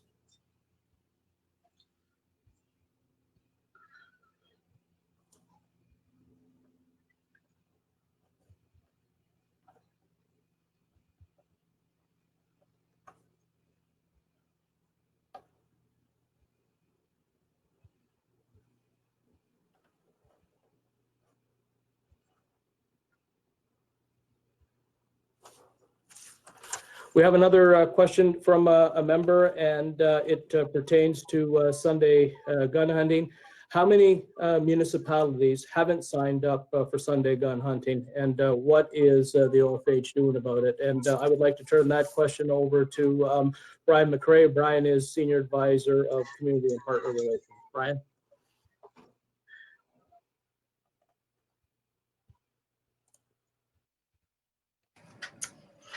Good evening, everyone. Thanks for the question, Angelo. As we heard in the report, the Ontario Federation of Anglers and Hunters have been extremely active on the Sunday gun hunting file. Back in 2005, we worked in partnership with the Ontario Federation of Agriculture and the MNRF to secure the opportunities for municipalities to sign on to have Sunday gun hunting within their own jurisdiction. Since that time, when it first became active on September 1st, 2006, which started with 67 municipalities, we have now grown to 182 municipalities within Southern Ontario that have now approved it.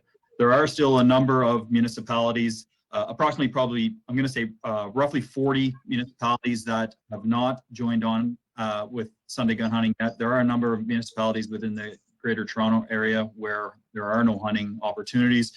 But we continuously get questions about folks who live in municipalities that don't have Sunday gun hunting and ask how they can get that approved. And we as an organization will absolutely help work with you, work with the municipality, and provide presentations to the municipality in hopes that we can get the municipality to approve Sunday gun hunting within your jurisdiction. So if you do have any questions or would like to work on your own municipality, please feel free to reach out to us at head office. You can reach out to me myself personally, Brian McCrae. My extension is 246, and we would greatly help you on that.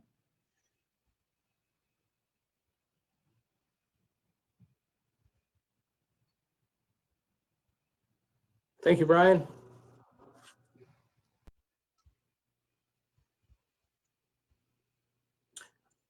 Another question. I noticed that the OFAH has started selling raffle tickets and 50/50 tickets online now. The question is, how is this new process working, and are we seeing a positive change to the end result of these raffles and lotteries? So I will turn that over to Robert Pye to answer. Robert is the Manager of Business Development and Corporate Messaging.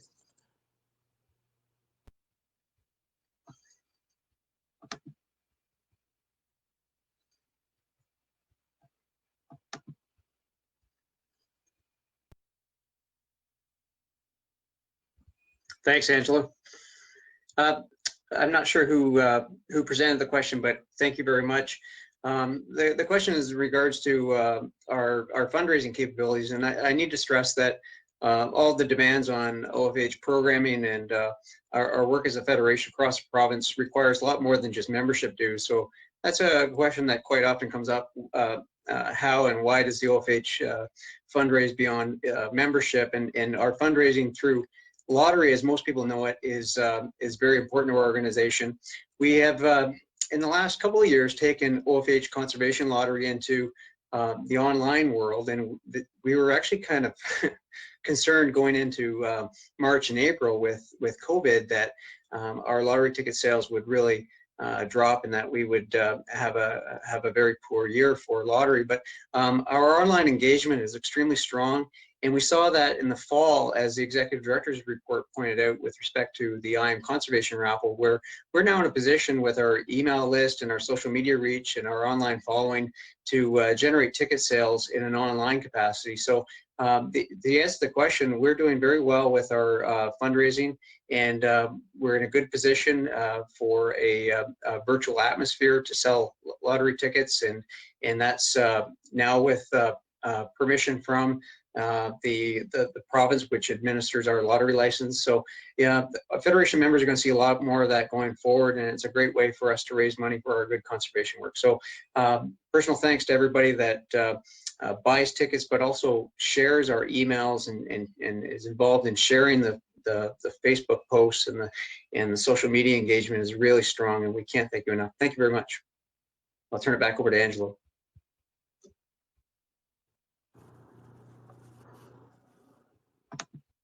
Thanks, Robert. Another question, and it says, at what stage are directors elected? I had thought they were typically elected at the AGM. Directors for the organization are elected at the zone level, and then they are they join us at the board table.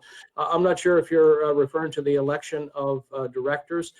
Perhaps you're referring to the election of our executive committee. It was decided this year because of the state of affairs in COVID-19 that our board approved the election of a new executive to be deferred to our September meeting, and at that time we will be electing a new executive. So hopefully that clarifies and answers your question.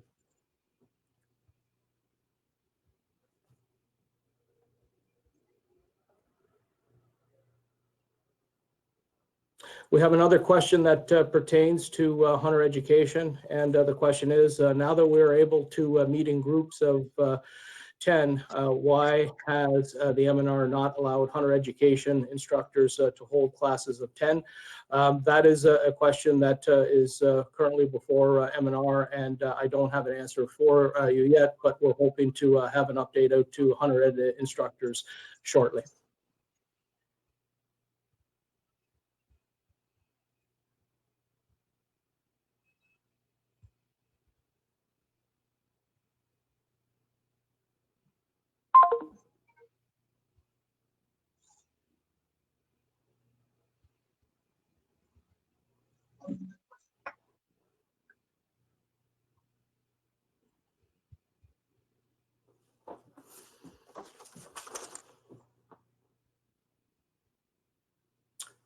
Another question, we are losing habitat all the time, particularly in Southern Ontario, and what is the OFAH doing about that? And perhaps I can send that question over to Matt DeMille. Matt is the manager of Fish and Wildlife Services.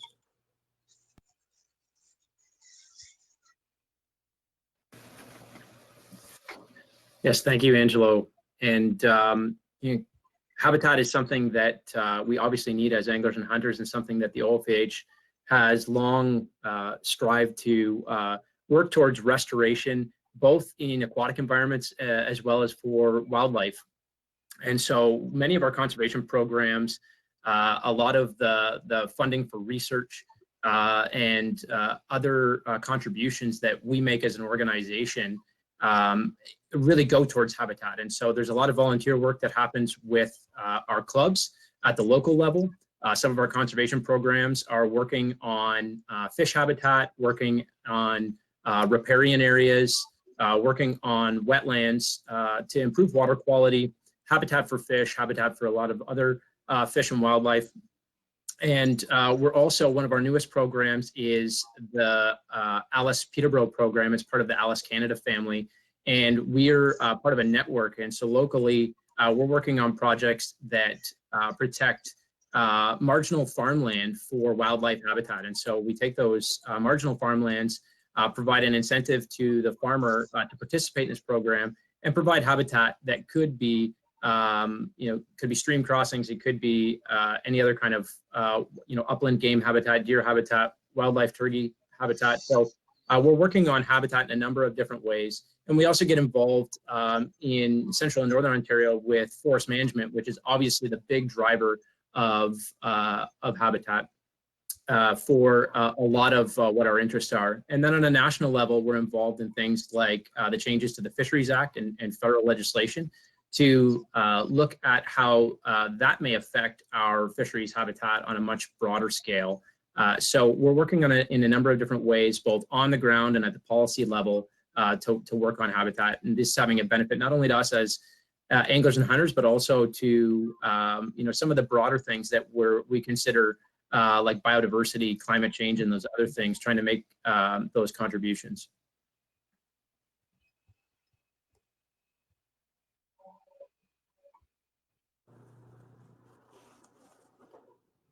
Thanks, Matt. And actually, I'll probably get you to respond to this next question as well. But it says the annual summary report of the OFH was very impressive and enlightening. I'm pleased to see the OFH success on many fronts. The question is, what do you consider to be the OFH's biggest accomplishment in 2019 as it pertains to fish and wildlife policy? So I'll turn that back over to Matt.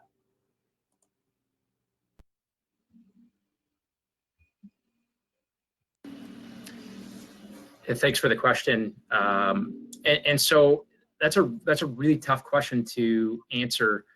It really depends on your perspective. So if if you're a bear hunter, you might be thinking about the spring bear hunt and returning that to Ontario, or returning a full spring bear hunt to Ontario.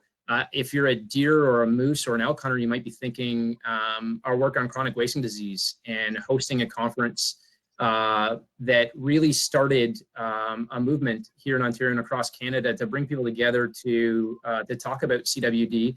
And we've actually seen advancements on that in Ontario. If you're an angler, it might be something that we're working on with supporting community hatcheries or some of the restoration work we're doing in local streams.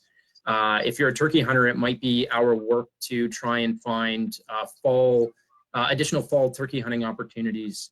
If you're a new hunter, you might be thinking of the work we've done on a hunter apprenticeship program, or just our general involvement in administration of the hunter education program. If you're interested in federal policy, you might be thinking the formation of the National Fishing and Hunting Collaborative to bring all of the fish and wildlife federations from across the country together to talk about things like firearms and conservation funding and aquatic invasive species.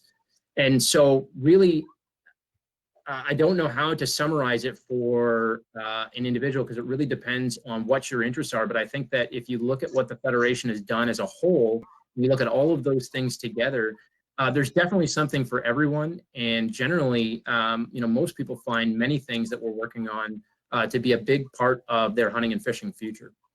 So thanks again for the question.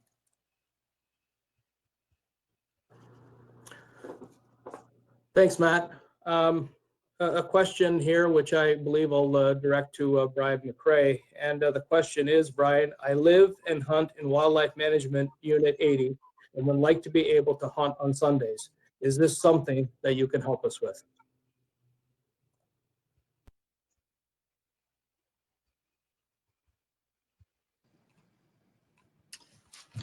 Thanks for the question, Ange. Yes, absolutely. As I mentioned in my previous answer, we would absolutely be interested in helping try to get Sunday gun hunting in your area. Sunday gun hunting actually isn't done by Wildlife Management Unit. It's one of the biggest questions that we get most often. It's actually done by municipality. So depending on which municipality you live in, I don't have my map right here in front of me, but I believe there's 3 or 4 municipalities that fall within WMU 80, I believe you said.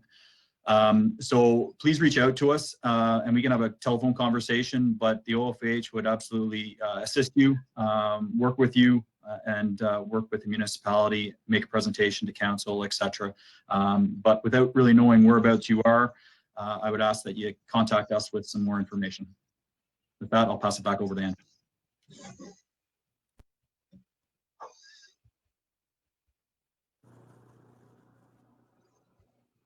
Thanks, Brian. Another question that we'll direct back to our Fish and Wildlife Department and Matt DeMille. The question is, Matt, what is the OFAH's policy on climate change?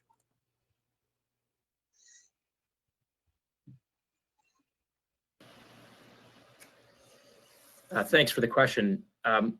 I think that our approach to climate change is really to try and find those what I would call nature-based solutions. So obviously, as a fish and wildlife organization, we look at it from a fish and wildlife perspective, but also a lot of the activities that we do, particularly from a restoration perspective or protection of our natural environment, really looking to tackle climate change in that way. So I mentioned earlier about our Alice Peterborough program and some of the activities that we're doing related to habitat restoration really do contribute to things like climate change. Some of our other programs focus on planting trees and other vegetation that assist with carbon sequestration and climate change. And so really we look at it from the perspective of, what can we do as a federation to, contribute to the warming climate that we may be seeing in some of our waters, how that's going to affect fish and wildlife, and what can we do nature-based solutions to address that. And so that's kind of how we tackle it, on a smaller scale to contribute to the much bigger activities that are happening across the province and the country.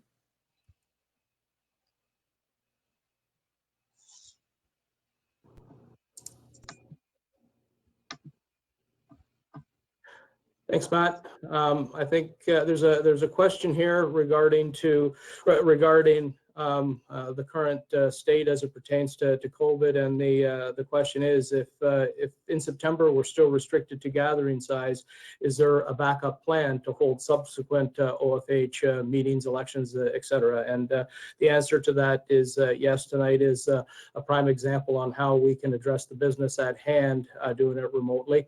And that certainly will be our intention moving forward.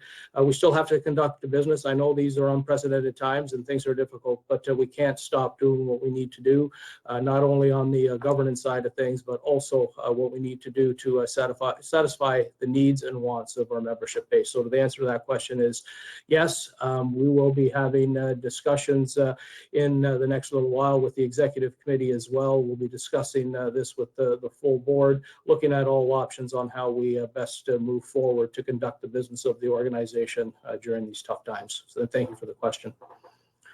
Another question here is, has the Federation considered advocating for coyote hunting at night? And I'll turn that back to Matt.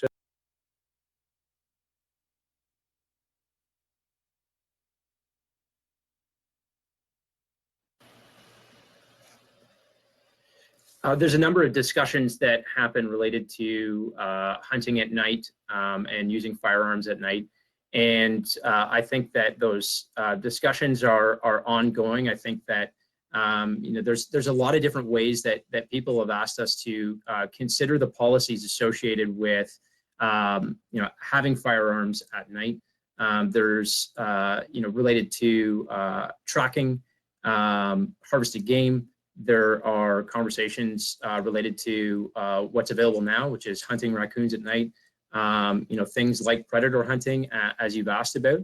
And I think all of those discussions are on the table, and our advisory committees look at those, they talk about them, and they think about it from a number of different perspectives, and have discussions related to the pros and cons and what that means. As you can imagine, when it comes to hunting at night, it can be a contentious subject. It can also be something that it comes with misconceptions and I think perception issues with the general public, even within the hunting community.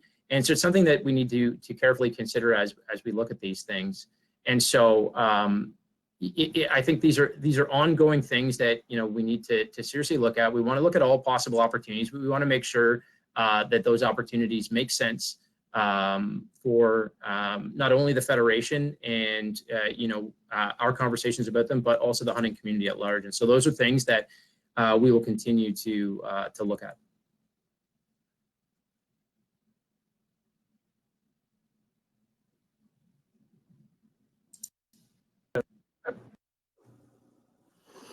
Thanks, Matt. And I think I'm going to ask you to answer this question as well. So I'm going to bring you right back. As you all know, recent Liberal gun ban has been a very hot topic with the outdoor community. And the question is, have we received any response or reaction to the letter we sent on the Liberal gun ban? And I'm hopeful that all of you have had the opportunity to read. It was a very comprehensive deep dive into the legislation. And we as a federation did an excellent job of communicating the concerns of the hunting community and the shooting community to the government. So I'll turn that over to Matt. Thanks, Angelo. And yes, we have received what I would call is acknowledgement. It was actually a 12-page letter, so they still may be reading it. But all joking aside, I think that it was one of the more comprehensive policy submissions that we've made in a long time. And we really looked at every possible angle that we could from a policy perspective. And so some of the questions we expect we should have answers to shortly. The response from the government was, thank you for the submission. They appreciated the attention that we gave to it, the questions that we've asked, the concerns that we've raised. And the response was, we will get back to you and address those concerns. And so I'm optimistic and hopeful that we will actually see some not only recognition and acknowledgement of the concerns that we've raised, but also some action on those. But that remains to be seen. And we continue to have that dialogue with government to try and get progress in that regard.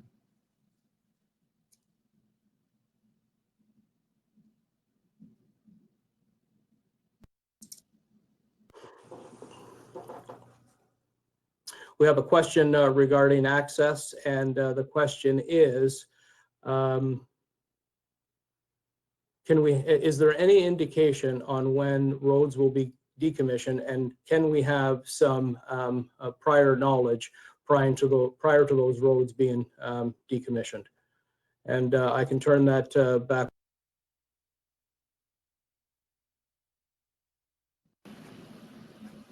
I'm going to assume that Angelo is going to turn that to me. And so when it comes to logging roads, this has been a big concern of the Federation for a long time. Something that we've been looking at for many years. We've been trying to help our members better understand the forest management process, which is really where most of the road closures, restrictions, things like decommissioning are determined. And it's a very complex process that if you're not directly involved, it can be overwhelming to look at. And so the OFAH tries to work through that for our members and help them better understand. There's been a lot of advancements as far as tools that people can use, online tools to help them search and understand where Crown land is, what is available as far as uses on that Crown land. But the one challenge that we've identified and that our members have talked to us about is that we don't have the ability to connect that land use planning and those maps with what happens in the forest management plan as far as restrictions and road closures. And we've been asking the government to marry those two things so that it would make it easier for anglers and hunters when planning trips to Crown land to be able to have all of those details together and not be surprised when they drive to a certain location or an area and unbeknownst to them that that area is closed. And so we continue to do that as kind of a first step to at least get better awareness of where those closures are in the province to help anglers and hunters plan.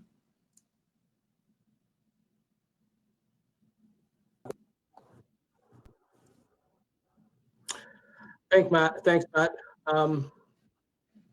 Another question pertaining to firearms. I think one of the major concerns on lots of people's mind is the Trudeau government non-debated in Parliament potentially illegal changes to prohibited firearms. Are there specific plans to support any of the proposed legal actions against the Trudeau government's ban on firearms? If so, is there a better case to be supported by our members to have the most effect?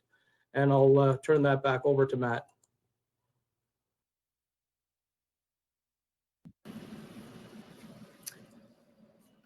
So the last part of that question about is there a better case?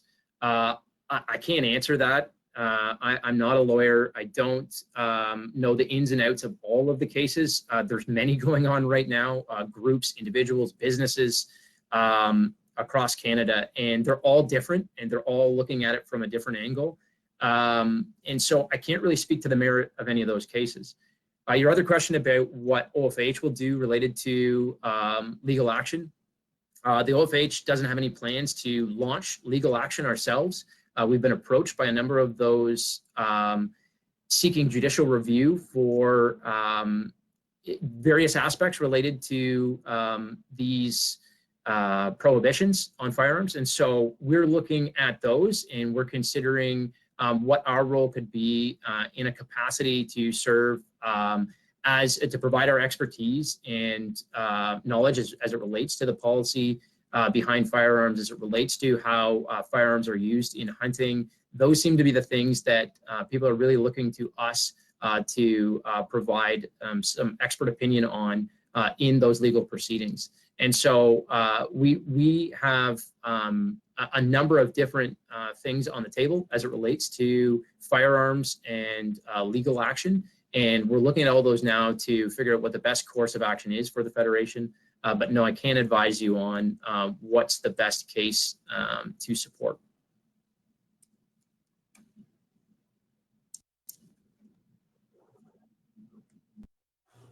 Thanks, Matt.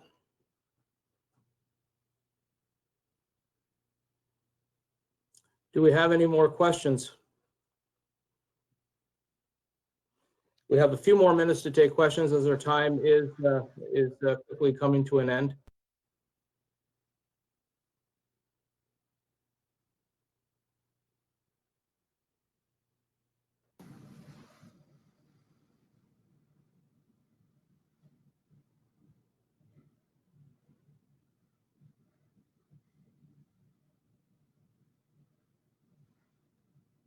One more question. Has the OFH reached out to the Ontario government regarding the possibility of the federal government letting cities ban firearms in their jurisdiction?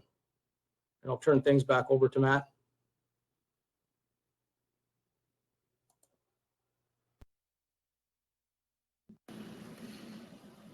Yeah, that's a great question. And so what is being discussed right now is largely what the federal government did related to prohibitions.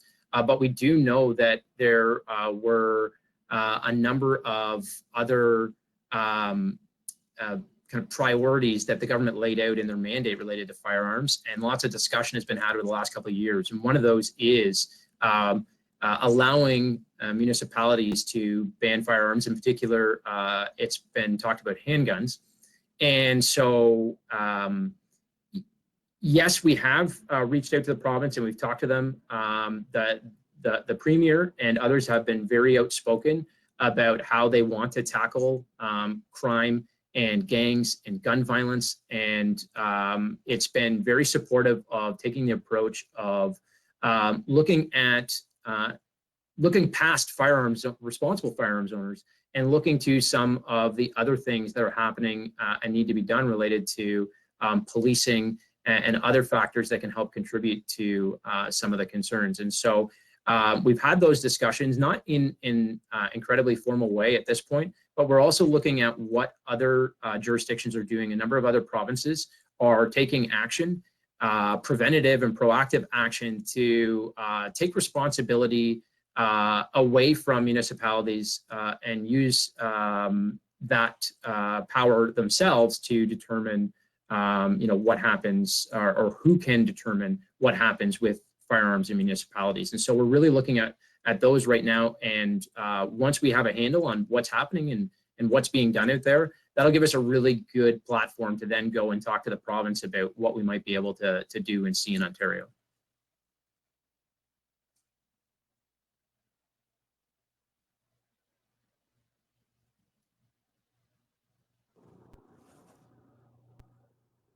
Thanks, Matt.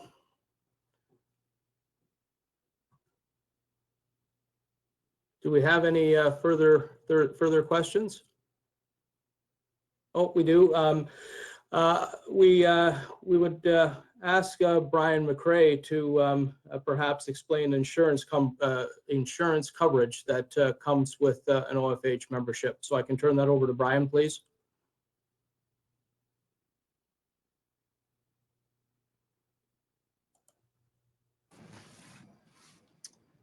Thanks, Ange.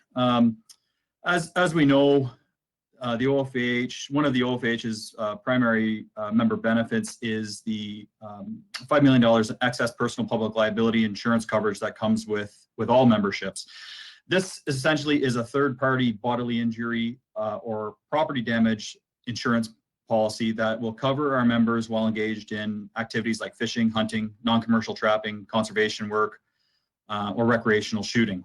So basically, if you hurt somebody or cause an injury, if you hurt somebody and cause an injury or cause property damage to a third person's party and they come after you with damages, that's what it is for. There's always been a lot of misconception that OFAH insurance is secondary coverage and everyone else's is primary. That's actually not the case. We are very cautious about how we promote our coverage. We use the word excess. Others promote as primary, and that's leading people on. And what I mean by that is when it comes to individual insurance coverage, your first line of defense, our first line of defense is always our homeowner's policy. Homeowners policies will always respond first when it comes to third-party bodily injury or property damage claims. So to advertise ours as primary coverage over that would be kind of stretching the truth a little bit. Now, that's not to say that all of the policies won't jump on. We've been told by our brokers that about 99% of homeowners policies, there's a little clause in there somewhere that states something to the effect that if there are criminal charges laid in with a connection of a claim, your homeowner's policy can deny coverage. Well, if you're involved in an accident while hunting or recreational shooting, I can almost guarantee that there'd be some form of charge laid, which would open the door for your homeowner's policy to deny coverage. One of the benefits through the OFAH program is our policy through the Great North Wildlife Program. We don't have that policy or that closure. We don't have that clause in the policy. So it really comes down to what actually happens for the accident. So we have $5 million excess coverage. It covers our members anywhere in Canada. We do have some limited coverage now into the United States. We continuously work to improve our insurance program. We've added a search and rescue coverage, which is a $25,000 coverage in on it. We also include a $5,000 accidental death and dismemberment policy that comes with our members. And through that, actually, we're very excited to announce that, well, we've had it since January 1st, 2018, but members also enjoy Lyme disease diagnosis coverage. So if you're diagnosed with Lyme disease as a member of the OFAH for the first time, you're eligible to receive a payout of $2,500. And there's also a medical travel and expense coverage, which is closely tied to Lyme disease if you have to travel further than 175 kilometers from your residence for treatment for an ailment. It doesn't have to be Lyme disease, but I use it as a natural one, as many people travel into the U.S. Well, we're traveling into the U.S. before COVID, unfortunately. So there's a lot of questions with regards to insurance and what it actually means, but happy to have those conversations with anyone else that is interested. As I mentioned, we are part of the Great North Wildlife Affiliates. Basically, that is, we've joined forces with a number of our sister affiliates from across the country, and we've built this program over the past decade or so. It is the most comprehensive insurance coverage available. We know this because we have our insurance brokers do market surveys of any underwriting company who would be interested in reviewing or writing a policy similar.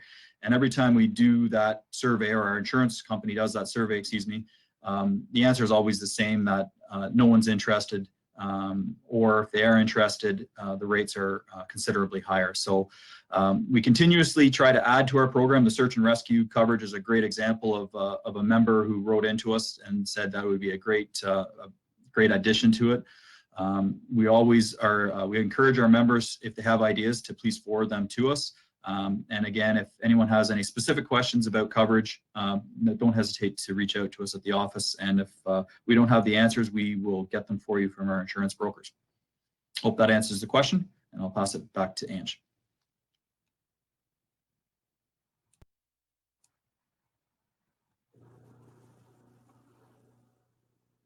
Thanks, Brian. I was wondering if I could ask our platform supporter, Encore. There was two questions that were on the screen that pertain to in-person hunter education courses, which for some reason have disappeared. If I can ask you to resubmit those to me, please, that would be appreciated. And hopefully that can be done. And if not, the individuals that submitted those questions, if you could resubmit, we have a few more minutes to entertain some questions, and I'd like to get to them.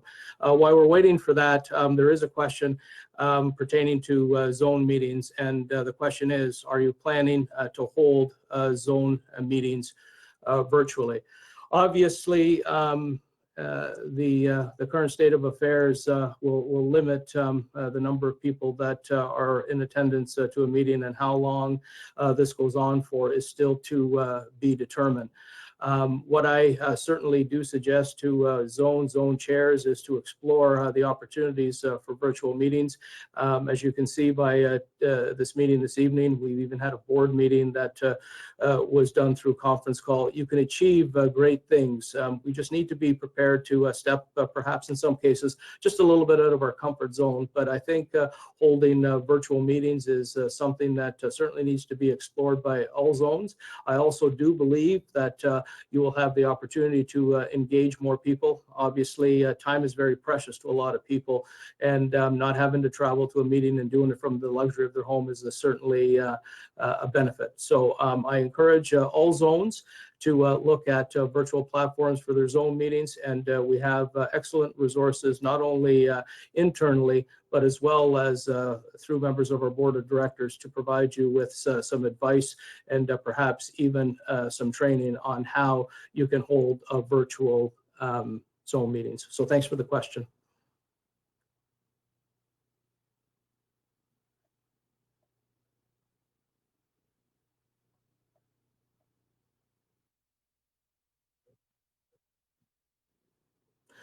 So one of the questions is there any plan to start OHEP courses online or in class soon? And the answer to that is, as far as online goes, the province is currently looking at some online options. They haven't been finalized yet, but even prior to COVID, they were looking at delivering the hunter education course online, and that is still a work in progress. As far as a temporary solution, there is and has been some discussion, and hopefully we'll get some direction on how they want to proceed with a temporary solution to help us get through COVID-19 and some of the restrictions that we're facing with regards to social distancing, class size, etc.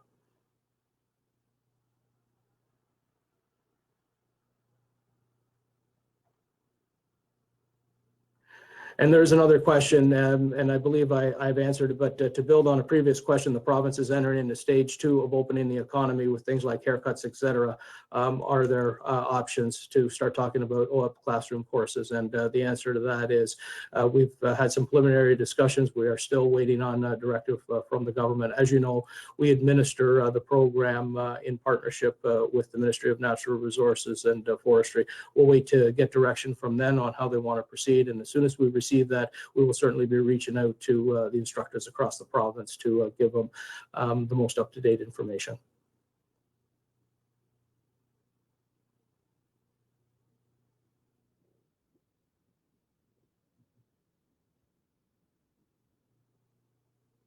There's a question on how many people were in attendance to tonight's meeting. We had registration of 235.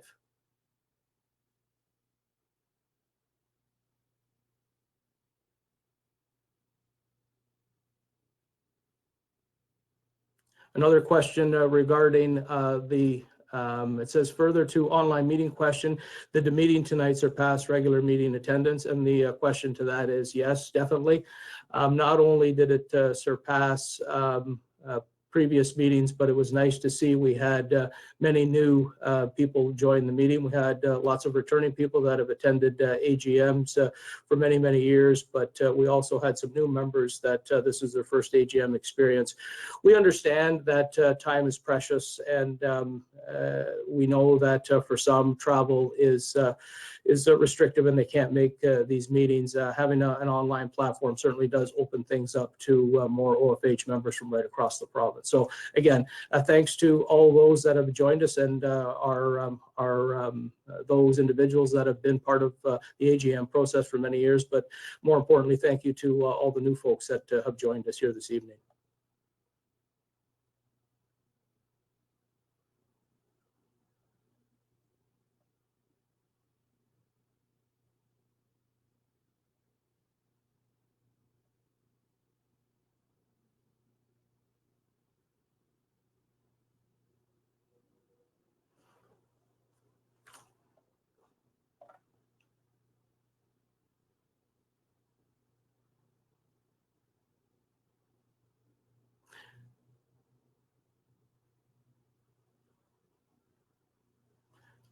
There is another question on firearms, and it says, was the firearms letter sent to the opposition in Ottawa?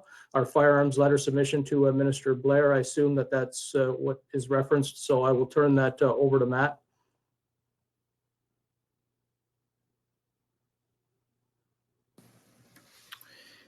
Thanks for the question. And officially on the letter, no. We have shared it widely. And we have had conversations with opposition MPs. And as you know, the Conservative Party of Canada is having a leadership debate last night and tonight. So they are without, the leader moving forward. And so there will be conversations with them as well. There are other parties. The other opposition parties tend to be in agreement with the current government's approach to firearms. And so there hasn't been a lot of wiggle room there as far as us being able to influence how they feel about firearms policy, and in particular, these bans. And so in some cases, they actually would like to see it go further. So the opposition is always an important part of political advocacy and talking to the opposition, whether they agree with us or not. And so we do have intentions to continue to have conversations with not only opposition parties, but individual MPs here in Ontario and across the country. And we also have connection with our affiliates, our other fishing and hunting organizations from across the country, and they're doing the same with their MPs in their province.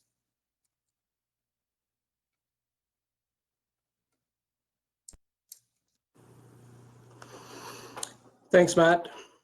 A couple of more questions I think we can take before we have to sign off for the evening. And it'll be a little bit of a two-part question, and I'll direct it back to Matt. But the question is, how tough of a battle is it to get the Liberals to scrap the gun ban? And another part of that from a different member is, has the OFH joined any lawsuits against the federal government regarding the recent firearms ban? It appears that the FRT tables are being changed without notice to firearms owners. Apparently, there are now several semi-automatic shotguns that are now AR-15 variants.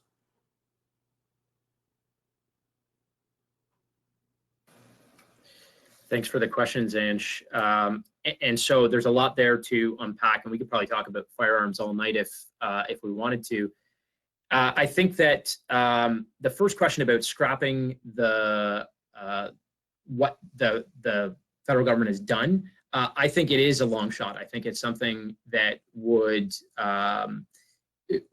be really challenging, just given the fact that this government actually they campaigned in their election on this platform. What they've done is pretty close to what they said they were going to do. So they believe that this is what Canadians want. We all have our opinions about what that election means as far as what Canadians want.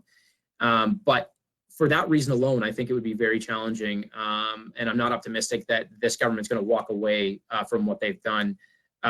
It's in the mandate letter, in the mandate of Minister Bill Blair, and I don't expect that they're going to walk away from that. Now, that being said, and I think the approach that the Federation has taken is that we've really tried to undermine some of the elements of the amended regulations. And so we're really trying to look at that, like deep down in that policy and say, does this make sense? And try and, convince not only the government, but I think in the public and even within our own hunting community, within the firearms community, that, there are things within these amended regulations that just don't make sense. They're redundant with what has already been done.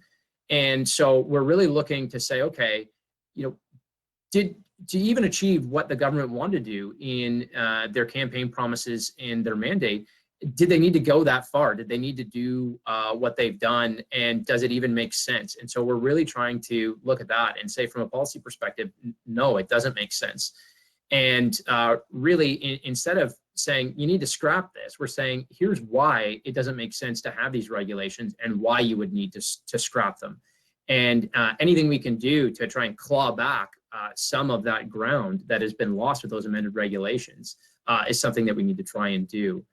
And so that answers a couple of the questions. There was also a question about the FRT and firearms being added. Yes, even as of June 15th was the last amendment. And so we continue to see firearms added to the firearms reference table, being reclassified as prohibited. Some of those firearms are used for hunting, and there are shotguns on those lists. There's been a lot of confusion and uncertainty around what type of shotguns, and is it all 10 and 12 gauge shotguns? And we've been trying to provide as much clarity as possible. The government has clarified that it's not, the bore restriction is not about 10 and 12 gauge shotguns, although there are shotguns that are wrapped up in these prohibitions, maybe not to the degree that we originally thought when these prohibitions, the amended regulations were announced. And so we continue to try and find clarity on what is actually on the list, just getting a handle on the prohibitions. And one of our biggest bones of contention with this policy is that should have all been figured out. There should have been consultation ahead of time to discuss what this was going to look like, so that the government could show that they were actually ready to do this. And I think the 6-week implementation of this and the confusion and uncertainty that it's caused, not only for firearms owners but for firearms businesses, is something that's really unacceptable. And I think that we would expect that, whether it's firearms policy or fisheries policy or anything, that we would have consultation. As an example, we look at something we've been trying to get, a sandhill crane hunt, also federal jurisdiction, not the same department, but it has a multi-stage consultation process, and we've been stonewalled for years trying to get through that process. And so, Canadians expect that they're going to have that same level of scrutiny and consultation associated with all policy. And so I think that that's something that, really emphasizes some of the challenges and some of the issues with what the federal government has done with these prohibitions. And sorry, there was one more question there about lawsuits. I answered it earlier, but just in case you weren't on or didn't hear the answer, is that we are engaged with multiple groups who have launched judicial reviews of the amended regulations. And they are seeking us and our expertise in certain aspects of the conversation to participate. And we're looking at how we might be able to do that right now.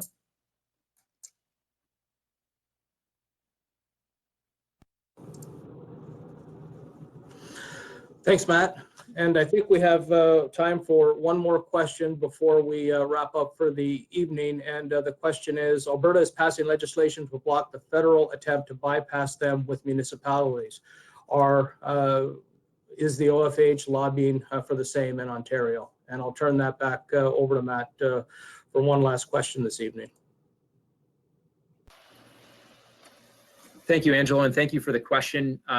This is something that is top of mind. It may not deal with the prohibitions that we've seen already come into effect, but it will be something that we will see, given that the federal government also campaigned and has per their mandate to look at giving municipalities the potential to restrict or prohibit, I guess, ban firearms in their respective jurisdictions. And so this is something that's very concerning. It's hard enough to fight some of these firearms policies at the federal level, but when it gets down to the municipal level, as we know, with Sunday gun hunting, discharge of firearms bylaws, and other things that we try to address, is it gets really spread out and it gets really hard to control the conversation and have informed discussions. Often these things happen quickly and without the knowledge of people to speak on behalf of the firearms community in each of these conversations. And so really, we don't want to see this happen in any way. We don't think that this is the right way for us to be talking about firearms policy. And so, as I said earlier, it is something that's happening in other jurisdictions.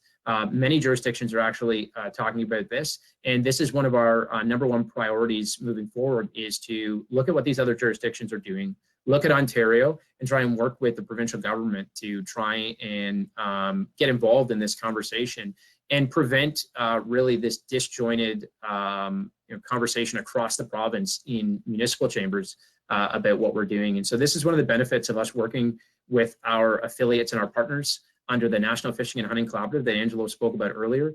The NFHC has really allowed us to have a great connection on some of these things. And we had a conference call actually earlier this week with all of our other sister affiliate organizations from across the country. And we were talking about this very thing. And so we've learned a lot about what other jurisdictions are doing, and we're going to use that moving forward in Ontario as far as our policy advocacy. And so it's really something that is really been enhanced with our connection to our other affiliates from across the country through the NFHC.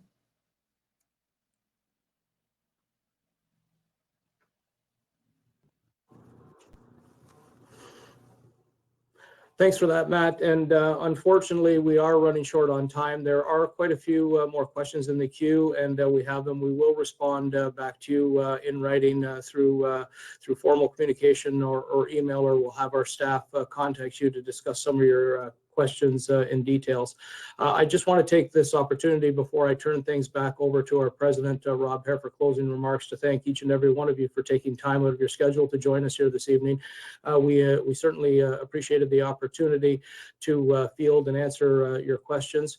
And please remember that we are here for you whenever you need us. You can engage us through social media, through our website, through email, through whatever means works best for you. We'd be more than happy to speak with you to answer your questions. And I know that working together, we'll be able to accomplish a lot of great things that will benefit our resources and certainly enhance our fishing and hunting traditions and opportunities in the province of Ontario. Again, thanks to each and every one of you. I know we're living in some difficult times. I wish you and your families a great summer, and stay safe. And with that, I'll turn things over to our president for closing remarks. Thanks, Angelo. And those were great questions and great answers. Thank you very much. I'd like to thank everyone for taking the time to join us this evening. Please remember the important role anglers and hunters play in conservation of our natural resources, and the important role OFAH plays in protecting our fishing, hunting, and trapping heritage. Your membership is extremely important to us. Our federation is very active, and I encourage you, if you've not already done so, to visit our website, www.ofah.org, for the most up-to-date information, or sign up for e-news at www.ofah.org/e-news. Despite living through some unprecedented times, fishing and hunting outdoor activities are always providing us with an escape to help us refocus and recharge, and will continue to do so for long into the future. Please take the time to take advantage of all the wonderful outdoor opportunities Ontario has to offer, all of which are due to the efforts of anglers, hunters, and the OFAH. Please practice safe social distancing, adhere to all provincial guidelines, and we wish you all a safe and enjoyable summer and good health. Now I'm going to entertain a motion to adjourn, but before I entertain that motion, I would like you to just pay attention that after we adjourn the meeting, there will be a short video clip that's run with the OFAH and CSIA, which is a public service announcement I think you'll find very entertaining and very informative, I should say. So I'm looking for a motion. Therefore, be it moved that we adjourn the annual general meeting of June 18, 2020 at, my goodness, 9 o'clock. So I want to make that motion.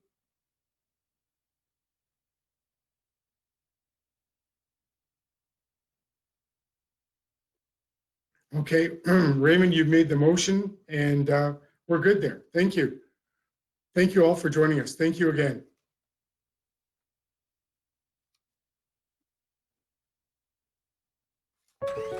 A new day brings renewed ways to return to normal, like going fishing.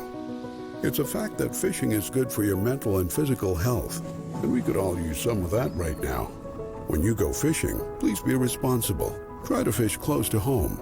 Practice physical distancing, and remember to shop local and support your fishing tackle retailer. When it comes to our well-being, some things will always be essential.